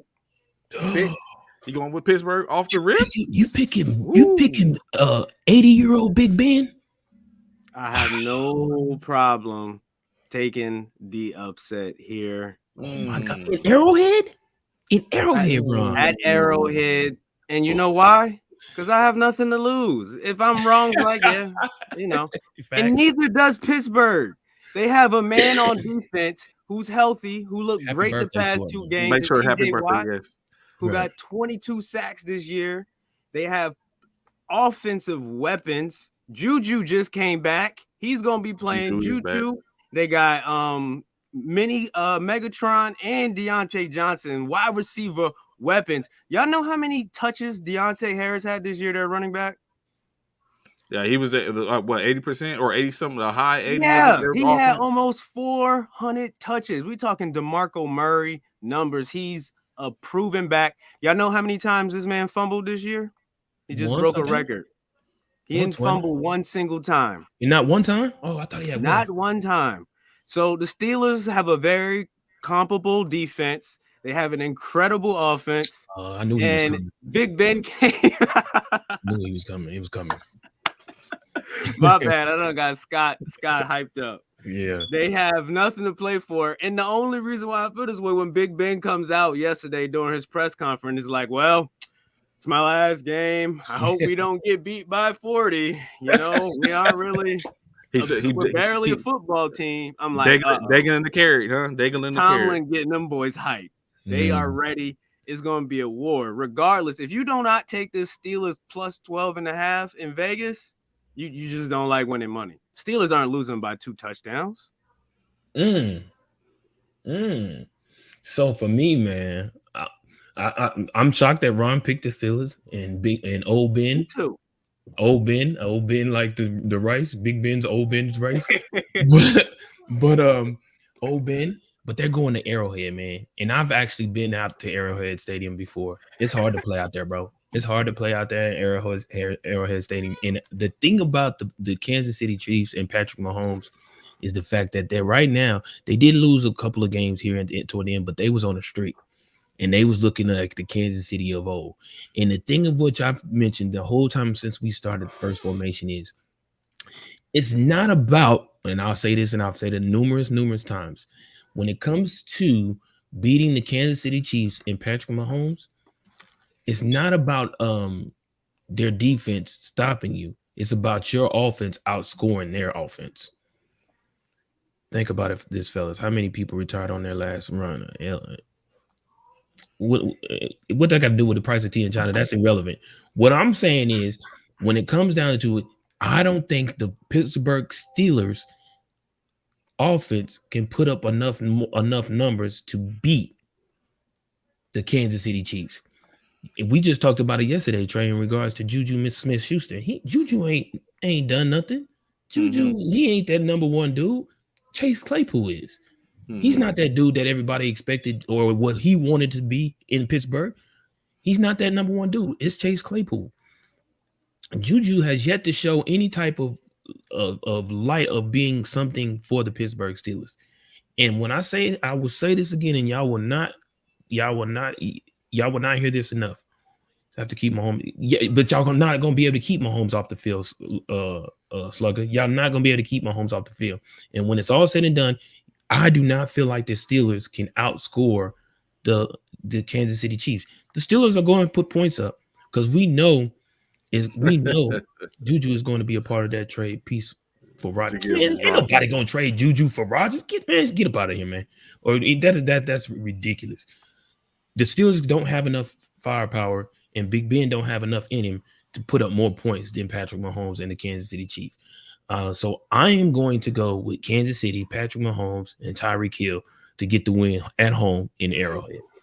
Okay. So I believe, and I think this one, listening to Ron galvanized me. He spoke with such conviction into where I was like, you know what I'm saying? He galvanizing the troops. He flipped me. And then to CJ to sit up, and this is a exact message in which I feel is going to be conveyed, is Tomlin is going to coach his A double asterisk off in this sense. And just like them, I think the Steelers Nations, black and yellow is going to be victorious and pull off, as he stated, the upset of the year and keep the ball rolling. Now, I ain't gonna say they're gonna continue to roll with it like that, but that's not the upset of the year. Why would that be the upset of the year? No, the Eagles and the Tampa Bay Buccaneers is the upset of the year. Don't do that. Don't do that. We will not downplay our game. But that would We have will to not happen downplay our for game. that to be. That has to happen for Won't that to this be the same thing? That's how this has to happen too for it to be. This is going to happen. The No. other one isn't going to happen. It's two different. We're having two different conversations here. No. But they'll say, but it will. If it will, they'll say it'll rival. It'll be rival. It's a bunch of potential upsets. Wouldn't that be crazy if it was an upset across the board? Ooh. Yes. We got the owner of E2G Sports in the building. Mr. Buddy Andre. What's going on, sir? What can we do? I hate to just kick in here. I just want to tell you how great of a job you guys are doing, and how much I appreciate all you're doing, and just keep up the good work, man. I think everybody needed to hear how good of a job you're doing for us, and good fit. You guys are great guys. Just here to say thank you. It's what I do. So real quick before you jump off, buddy. I know you're saying E2G is based out of New England, but you know what I'm saying reality is reality.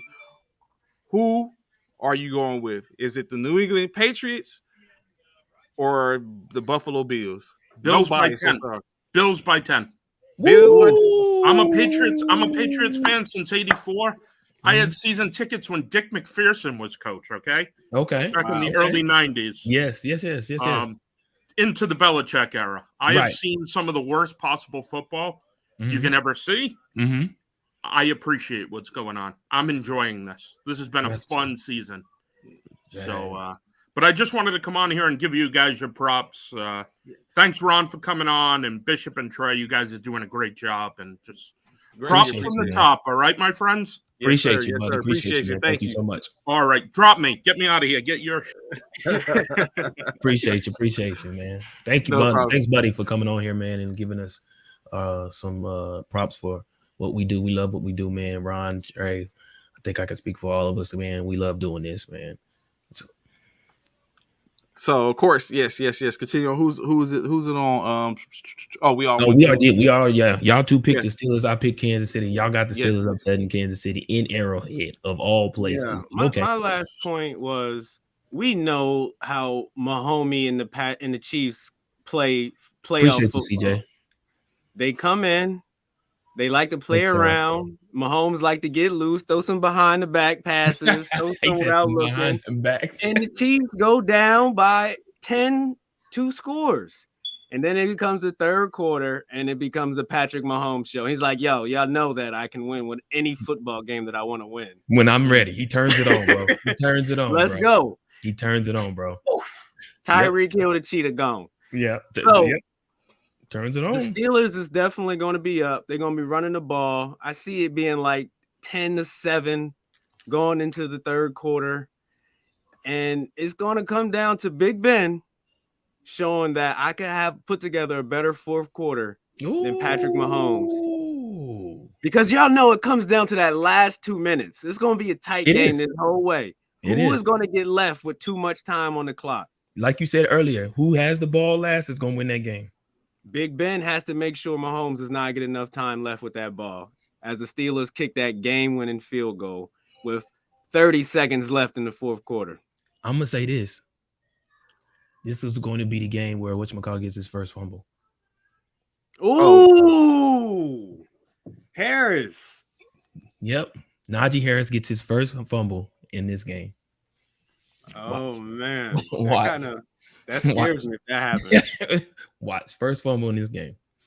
So you was talking about Juju a little earlier about how he's not really an option. Mm-hmm. And I did want to say he's not really being called to be a first, second, third, or even fourth. He's the fifth option. Mm-hmm. Mm-hmm. Agreed. First, we run the ball. But no, we were just saying that. But we were just saying that because when AB was there and he wanted to be the first option. That's what we was talking about, Ron, because that's what we. Yeah. That's all I was saying. He had to let go of that last year when he was dancing on TikTok videos and got rocked. Facts. Straight facts. And of course, so the last game for the wild card weekend will be that where a Monday night game, switching up how the NFL has done things traditionally. A Monday night game, continue on a marketing, you know what I'm saying? It's a marvelous thing. Yeah, it is. It really is. And we'll talk about. We should get to another marketing scheme that came up in basketball, which is genius. But you know what I'm saying?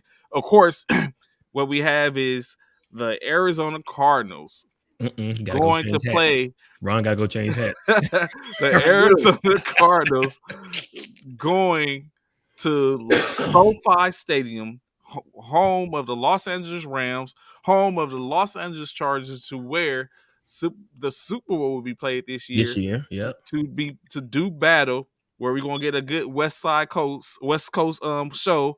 Cube, Snoop, you know what I'm saying? Stand up West Coast, yay. The Cardinals will be facing the Los Angeles Rams.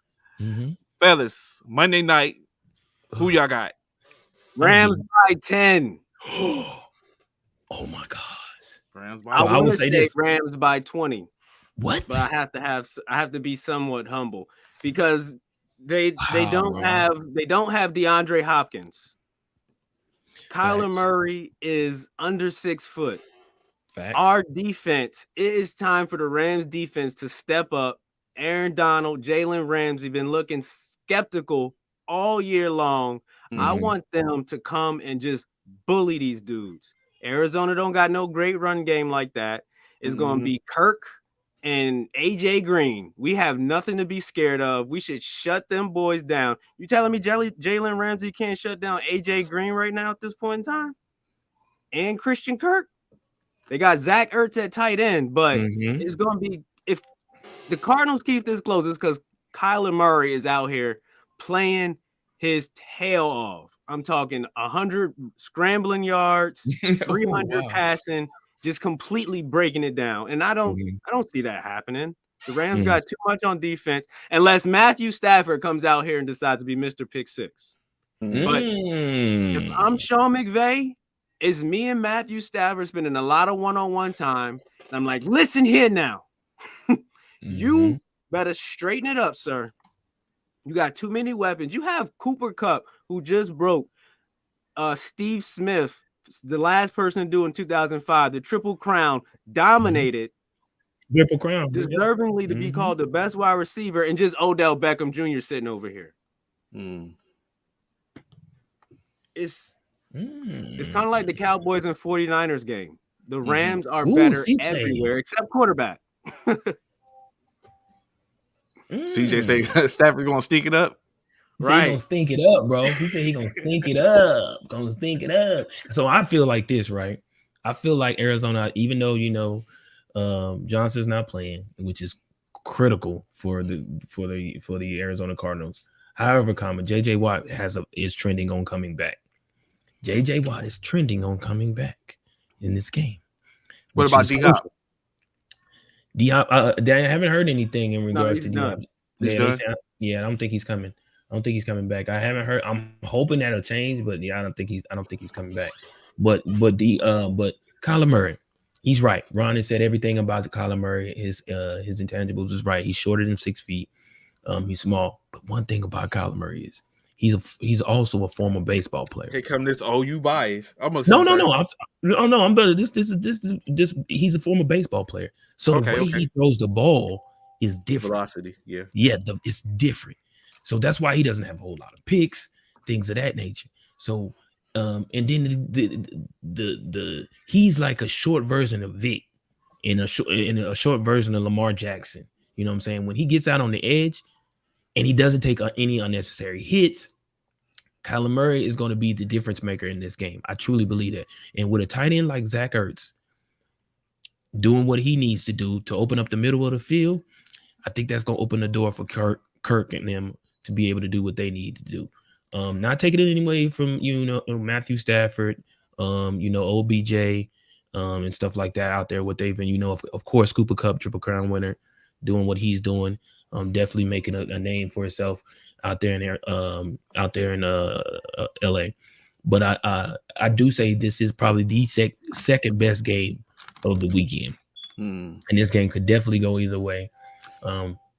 but and the weather is not going to be a factor because they playing out west. Mm-hmm. So that's going to be huge.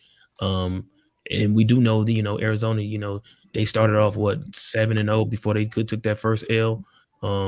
So it is what it is. I'm still rolling with Kyler Murray and the Arizona Cardinals to go into LA and upset LA. I am. I'm taking Arizona. I'm taking Kyler. I just think they're going to do enough to get the win in LA. So, of course, I would think that Arizona and Kyler Murray would be a whole lot more potent if they had more for receiving core. What we do know is Matt Stafford and the Los Angeles Rams has a plenty as far as a receiving core. Tyler Higbee, Van Jefferson, Odell Beckham, triple cup winning Cooper Kupp. Triple crown winning Cooper Kupp. It's just a situation where I think it's going to be a little too much. Plus, they got a pretty potent defense on the opposite side of the field, opposite side of the spectrum as well. Both teams do. This is a pretty tight game potentially, and not to mention their division rivals. And so the W is going to be so much sweeter at the end of the day. I think they're not division rivals. Because McVay has dismantled them boys. Oh well, yeah, and that's what I'm about to say. Like, I don't think Cliff Kingsbury is going to have enough in this. He's still learning. I'm going with the Rams as well as for this one. I think they will be able to pull it out, and then it'll be on to the next round to see what is their ceiling. Smart man. Smart. So you're a smart man, Trey. Smart. You're not smart, Ron, but I'm just a smart man.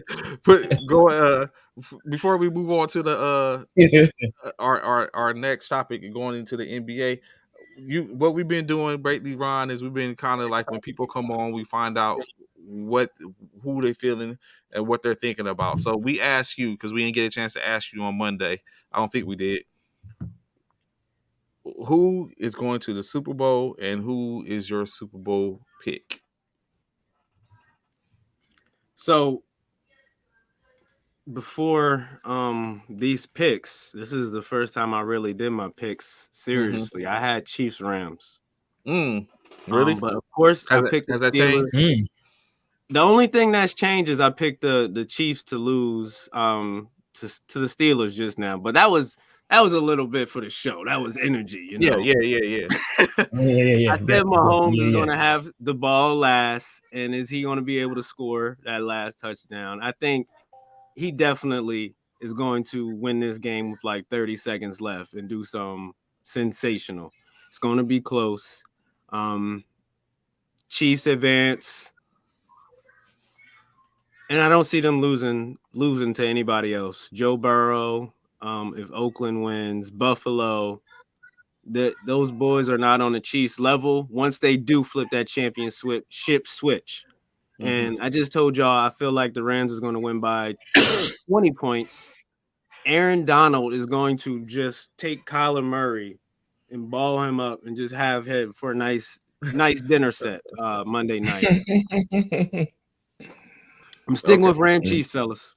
Rams Chiefs, and I assume that the Rams are victorious in that pairing. Yeah, absolutely. Okay. So you got the Rams. All right. Rams don't need to be scared of anybody except y'all boys, the 49ers. Which they played a close game with the 49ers coming out on top 27-24 in that overtime game. Yeah, so of course, say as is always a good thing in NFL. I will keep these tallies as we go through the wild card. Yes, sir. Do that. See, at the end of the day, we'll have a nice little something from whoever is victorious. At the end of the season.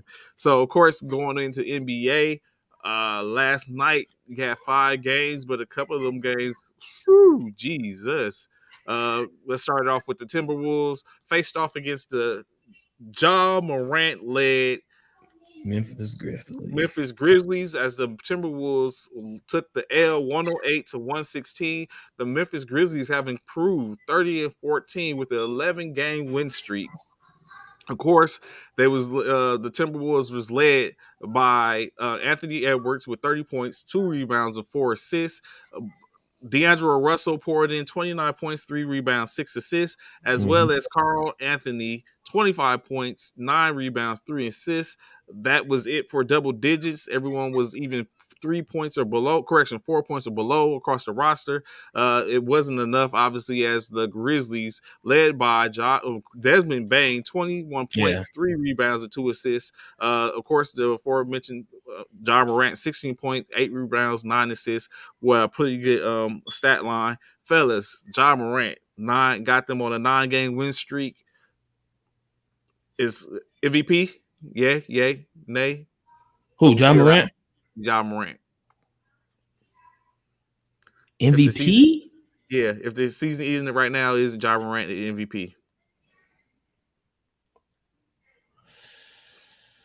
Not yet. Not yet. Okay. You said if it ended right now?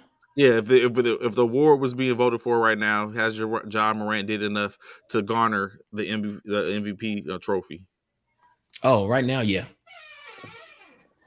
I feel like right now, yeah. I feel like, I mean, it would be close between him and KD, but yeah, I totally feel like, yeah. I think he's done enough. Last night, even though he didn't have big numbers in regards to points, but he did so much elsewhere in regards to rebound. He was 1 rebound, or I think 2 rebounds and an assist away from getting a triple double, wasn't it? Or did he have? Yeah, did he? He was.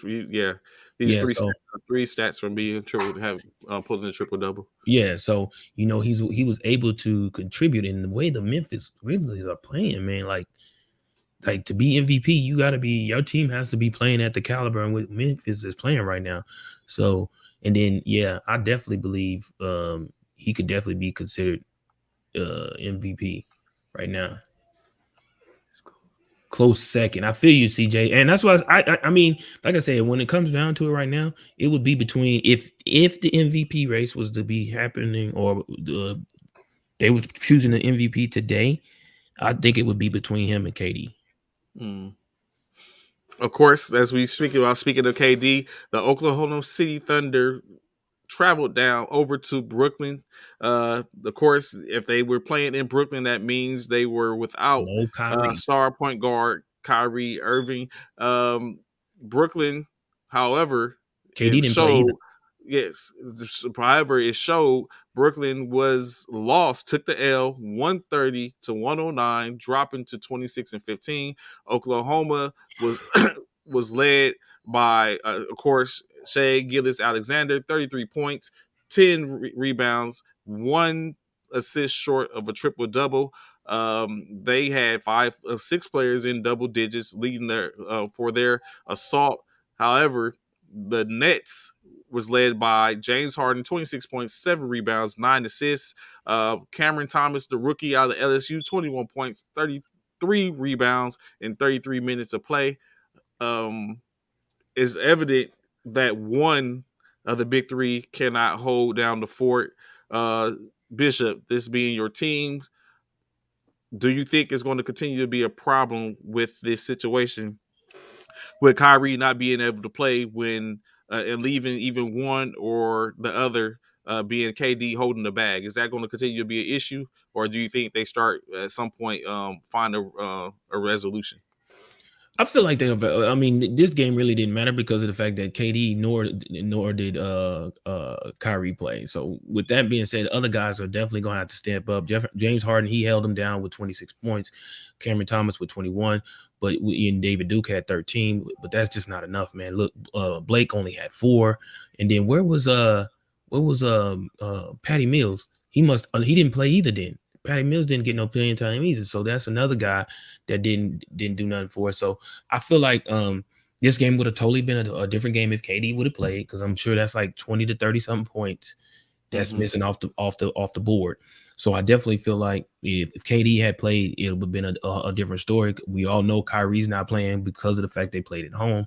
So I feel like with KD and James Harden, it was crazy. In that they showed a stat that with James Harden on the field for the Nets without KD and Kyrie, they was like 7-3 last year. Obviously that ain't the same going to happen this year because they get blown out by Oklahoma City Thunder by like 21. What is it, 21 points or so? So That's crazy. So yeah, and I don't even know why. Like, did it say why KD didn't play? I didn't catch I it. didn't even hear, yeah, I didn't even hear why KD didn't play. So but when KD comes in, and I think it'll be a different story. Like and we can still be able to, when it's all said and done, it's gonna play a huge factor once we get past the All-Star break and see how things pan out in regards to Kyrie not being able to play at home. Of course, you know what I'm saying? Let me take a backtrack. So earlier, as we was talking about the marketing plan or marketing of the NFL, the Memphis Grizzlies had a pretty good marketing employee of their own. If you remember doing right before as Ja Morant was leaving the stadium when they won against who did they play? I can't remember. They won when they got their 9th straight win. It was a fan that was Golden State had on Golden State, Curry. yeah, they had on a Curry jersey, and as he was leaving, he told him, he was like, "We in Memphis." The fan was front and center as the Pelicans, not the Pelicans, as the Grizzlies deployed a marketing scheme in which they afforded any kid 12 years and under to bring any player's jersey in and trade it in for a Triple J jersey or a Ja Morant jersey, as well as receive 2 tickets to the game. They had a pretty good turnout, and of course, that one fan came with his Steph Curry jersey and turned it in to get his Ja Morant jersey. Ooh. It was one kid that even came and turned in his Zion Williamson jersey at the same time while I turned it in and said he is garbage. Who is garbage? Zion Williamson. He gave up his Williamson jersey and said he's garbage and traded it in. So, you know what I'm saying, hats off, you know what I'm saying, me as a marketer, I was like, oh yeah, that's what's up, definitely. So that hats off to the Memphis Grizzlies and their marketing scheme. You know what I'm saying, epic, you know what I'm saying, epic in the planning process. Whoever came up with that, hey, let's give that man a raise. Shout out to him for that. Yeah, that was huge. So in further action, 3 more games. Of course, the Trailblazers faced off against the Denver Nuggets. The Denver Nuggets with another shellacking. I guess this was just the day of the blowouts. Denver Nuggets victorious 140-108, improving 21 to a 21-19 record. The Nuggets was led by none other than Nikola Jokic, 20 points, 8 rebounds, 7 assists. They had plenty pouring in from their other players, 6 players in double figures, as the Trailblazers were led by Ben McLemore, 18 points, 1 rebound, 4 assists. Actually, you had a couple players in double figures, but obviously it wasn't enough. The figures wasn't big enough. They couldn't hold the board. The pen couldn't fit, and they wasn't able to pull it out. The Clippers faced off against the Pelicans, another romp down memory lane up and down the court. The Clippers took the L as they traveled to New Orleans, 113-89. The Pelicans high man Brandon Ingram with 24 points, 5 rebounds, and 6 assists. Secondly, the Jonas Valanciunas center, 18 points, 16 rebounds in the double-double in 32 minutes of play. While the Clippers, although they're not without their top players, Terrence Mann held them down, 15 points, 4 rebounds, 1 assist. Gentlemen, do you think the Clippers are going to be going into tank mode now that you have PG and Kawhi that are currently sitting out and don't have any production on the offensive end?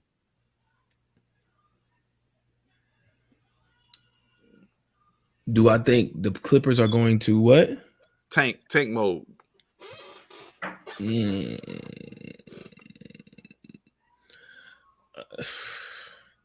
That's hard to say, man. I think they should. Oh.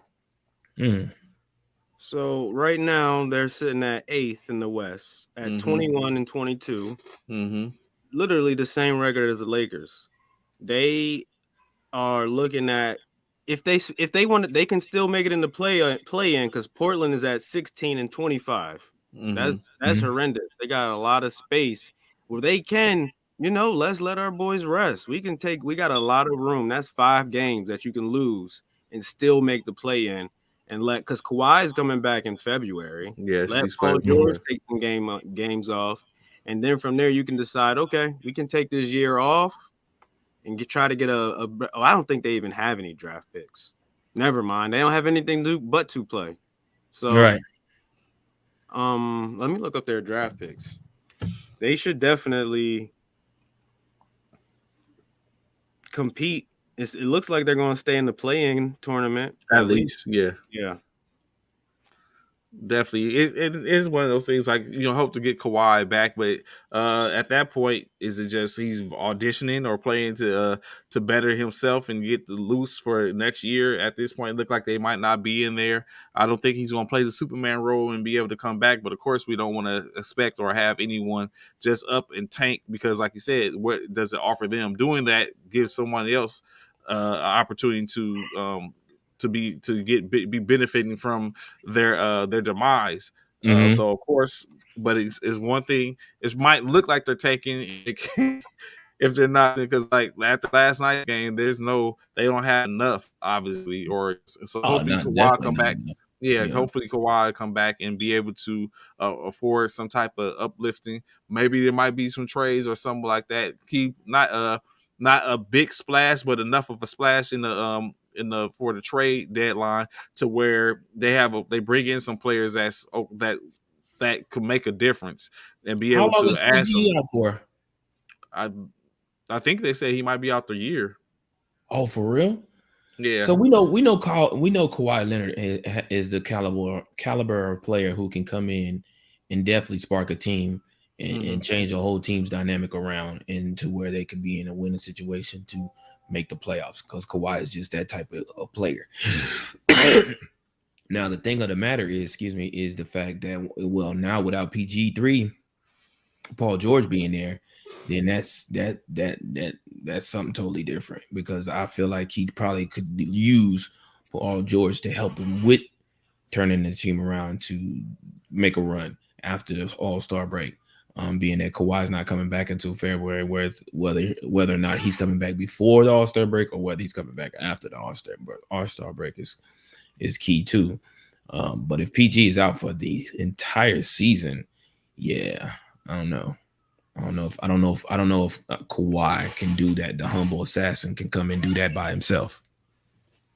And as Ron continues to look up and take a look at the potential draft position. Yeah, they don't have their pick this year. Oh yeah, and Paul George is out for the year. He injured his elbow. That sounds crazy. Yeah, I'm thinking I think Kawhi's contract is up this year as well. Yeah, that's what I'm saying. And the Clippers do not have their draft pick. They need to trade Kawhi ASAP unless he's going to commit for like the next 4 years. Do you think there's a market? Is a market for Kawhi still? Yeah. Absolutely. Oh yeah. Kawhi is a quiet assassin. I'm calling Golden State. I'm calling Golden State tonight. Give me all of them rookies you got and throw Andrew Wiggins in there. Ooh. That's a blockbuster trade right there, bro. Ooh. Speaking of but his market status is definitely still there. Kawhi, oh yeah. Speaking of Golden State, they faced off in Milwaukee last night. Thrashed. Milwaukee 118-99 victory, proven to 27-17. In this game, at one point, the Warriors was down by 39 points at halftime. The largest deficit since they've been out there in Golden State.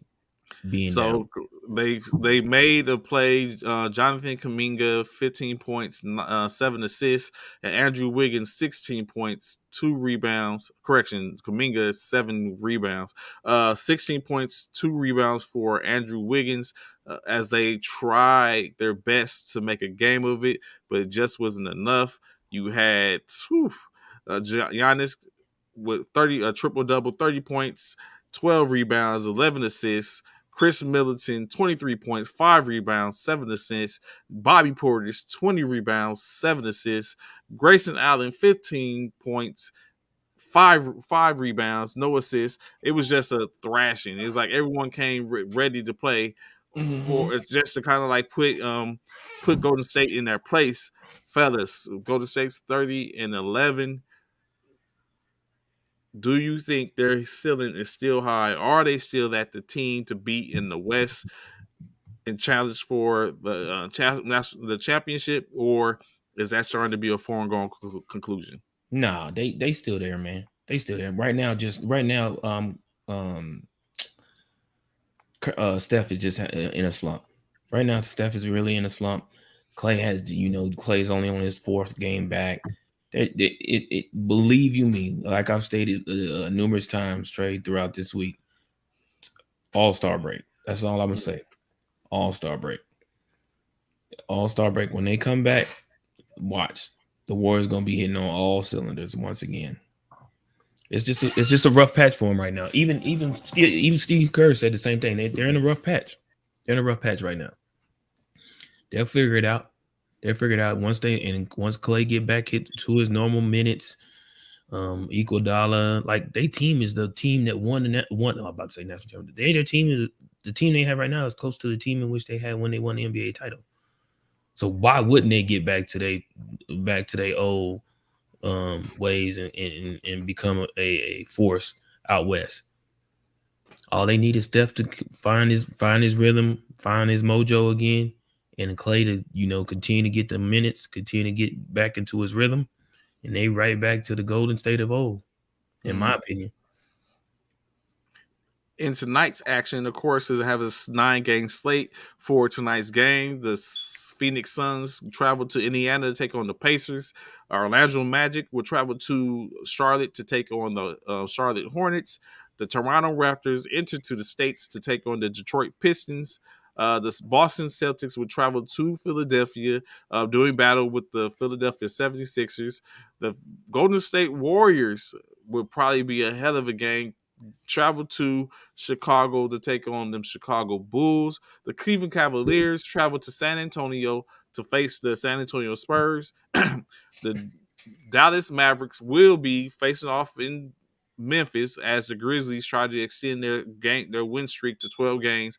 The Houston Rockets will travel up to California to take on the Sacramento Kings, and the Atlanta Hawks will be traveling to Florida to do battle with the Miami Heat. Now, the Hawks just recently traded Cam Reddish and Solomon Hill to the Knicks and acquired what's his name, Knox for 2017 for Knox eighth pick in the first round. Do you think the Hawks are going to keep Knox, or is he going to, or was it just an opportunity to get to relieve some of their salary, and they're going to go ahead and move him or release him? They've been involved in way too many trade talks for us to be able to say that they're going to stick with Knox. Mm-hmm. Yeah. And which is unfortunate. So, what y'all think about the Cam Reddish to New York? Now he's teaming back up with R.J. Barrett with an opportunity to maybe make a push to unite them, three Dookies, to unite them both as they make a chance to try to get Zion Williamson. I know of late, Bishop, your R.J. Barrett has been grabbing your eye. So what do you think in New York? Is New York got some things brewing over there, or you think it's brewing for? No, I think did you see how RJ did last night? Was it last night? Did they play last night? No, the other night. He could drop 30 the other night. Bro, no, we don't need Zion. They don't need anything. They don't need Zion. No, they good where they at, man. Let him and Randall, let them do what they do out there, man. We don't need that. We straight. The Knicks straight where they at, man. Let them be what it is. What? Yeah, that's my personal GM that night, Trey, when the GM got Cam to come to the team. He called Cam and RJ into the office. It was like, just him and the phone. He's like, "Hey, yo, come here. Call Zion. He's in Portland. No, he ain't down there no more. He's in Portland. Zion for Julius Randle today. Let's make that trade happen." Yeah, what? Try to link Julius back up with BI? I love it. That's interesting. That's an interesting take. That's a very interesting take. Wow. So of course, of course, there's most likely going to be more blockbuster trades coming up as we get closer to the deadline. I wonder if it's going to be some people that's going to really be pushing the line and write some stuff that's being talked about that we don't know, where it's going to be some eyebrow raising at the end of the day.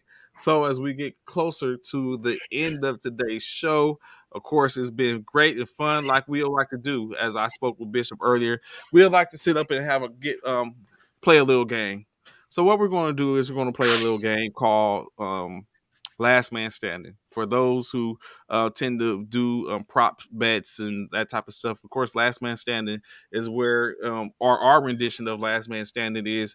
Me and Bishop went and we checked the comments and the interactions in which we get from our two pages, just like E2G Sports. If you were to go over and you follow E2G Sports in their social media, it's a similar contest that's going on to where you have an opportunity to win prizes. So if you haven't already, please go over to E2G Sports. You'll see the caption, follow the instructions. Pretty simple. But in our rendition of this Last Man Standing, what we did is we went and pulled a couple of names from the comments and people interacting, because we want to sit up and show some love to those fans and people who are commenting and engaging with us. So of course, if you ain't get picked up on this one, it'll be plenty of opportunities as long as we hear, because it's all value. So in this rendition, we went and randomly selected some names, or with the most, of course, those who are the most engaging being getting more opportunities to be selected. And we pulled, of course, the 14 teams that are in the playoffs. So randomly selected, we accepted a name from the name of the team, and one of the 14 names in which we picked and pulled from our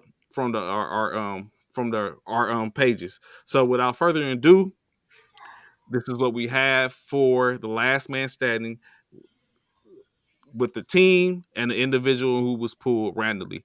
At the end of it, once we find out who was the Super Bowl champion, of course, we will have a little gift for that particular person. So without further ado, first man up, getting the representation, the Pittsburgh Steelers. Joseph Miller, your team is going to be the Pittsburgh Steelers.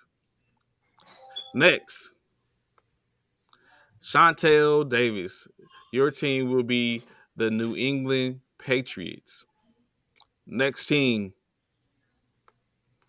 Zachary Styles, you are being represented by the Philadelphia Eagles. Oh, poor guy. Next team, Dante Davis pulled the Kansas City Chiefs. From what we talked about earlier, this might not be a good thing for you, Dante. Next up, Jacqueline Cole got the Tampa Bay Buccaneers pool. Again, looking pretty dismal. Next person, Erica Williams, Las Vegas Raiders. Jerome Haywood, San Francisco 49ers. Hey, Jerome, that's a good pick, bruh. You might make some happen. Too bad, Jerome. Too bad. Next up, Rodney Jordan, Dallas Cowboys. Oh, dang, Rodney. You know you ain't finna win. Next, Tennessee Titans, Vanessa McKinstry. Vanessa, you got a great chance of winning. Next up, Kevin Smith, Los Angeles Rams. That's a good possibility, Kevin. You might win a Super Bowl. Next up, Arizona Cardinals, Jay Ross. J.R. Arizona. That's a good one. Next up, Key Williams with them Cincinnati Bengals. All right, Key. You got them Bengals. Last two teams, Bobby Meadow and the Buffalo Bills. Okay, I see and that. Of course, the last team with that bad man, Larry Dishman and the Green Bay That's Packers. his squad too. Them Packs. So you know what I'm saying, luck of the draw. So of Yep, course, that's his pack. So of course, with that, you know what I'm saying, we greatly appreciate, you know what I'm saying, everyone coming out. As we stated, as we was talking and stated, once we get find out as we go through the course of this wild card season, as your team gets eliminated, then out you go, and the opponent continues to move on. Bye bye.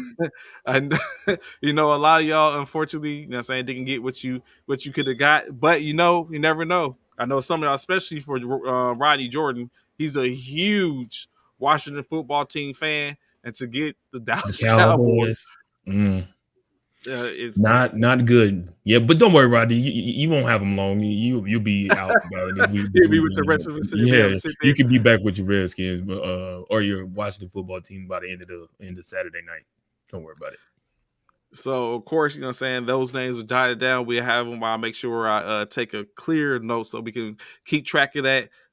Fellas, that's another wrap. What y'all got to say before we out? Hey, Ron, you gonna be back on Monday, man? So we can sit up and talk. Oh, yes, sir. So we definitely Monday morning start to the week. I can't wait. MLK Day. We'll have Ron Loe in the building. We'll have Cornelius Cole in the building. We'll have Mike Barker in the building. Oh my goodness, this show should be lit come Monday morning. We should sit up and have a good back and forth. Oh, also on Monday we'll have Bishop with his Eagles gear on after the win on Saturday. So be sure to look for that. We'll also have Trey being and paying his dues for his money on Monday too. 3 If y'all, I'm a huge battle rap fan. If y'all know anything about battle rap, 3-0, y'all know what that is, and that's what it's going to be come Monday morning. Of course, you know what I'm saying. Appreciate it, Sarah. Thank you very much. Thanks, Sarah. We appreciate you. Fellas, y'all got any words before we get ready to part? Hey man, y'all have a great weekend. We appreciate each and every one of y'all again once again on First Formation. Thank y'all for those that missed this formation. Hey, y'all know what to do. You know what's about to happen. I don't want to hear no excuses. You know, you got to see first art and y'all got to see first shirt, whatever top. We gonna talk. There's some council statements coming. Don't you know, just I concur. That's all I need y'all to know. I concur. We're gonna move on from there. But have a great weekend. Enjoy this wild card weekend going into Monday, man. Enjoy it so you can have something to talk about on Monday in regards to these games, man. It's definitely gonna be an amazing weekend. Be safe. It is MLK weekend, so be sure to observe MLK's weekend. Have fun with that as well. Get out, support, get out, and do some community service and all of that great things. I got community service on Monday myself, so y'all be sure to take advantage of that and have fun with it. And that's all I got, Trey. Yes, sir. Ron, any parting words, bro? No, y'all just have a safe weekend. Sit back and enjoy some incredible football. Of course, and of course, not to sit up and if you're in the Dallas Fort Worth please area, don't forget. Yes. Please be sure, you know what I'm saying, the Constellation, if you can't go see the 49ers run through the Dallas Cowboys Constellation, go check out the Marico Bama Gray military basketball tournament. That's going to be held at North Crowley High School. It's a weekend event. Free event. Starts today. First game. Donations are greatly encouraged, but you know what I'm saying, be sure to go check that event out. See some of the top MBA Military Basketball Association players and their teams, and kind of maybe it might be something which you take a look at and be like, hey, this is pretty interesting. Be sure to check it out. You can holler at me. I'm gonna be there. Check out Bishop. He'll be there on site and chop it up, and you know what I'm saying, maybe some connections be made. But of course, without further ado, we greatly appreciate y'all coming out. It's the weekend. So instead of hitting y'all with a fallout, I'm just gonna give y'all a dismiss. Roll fight.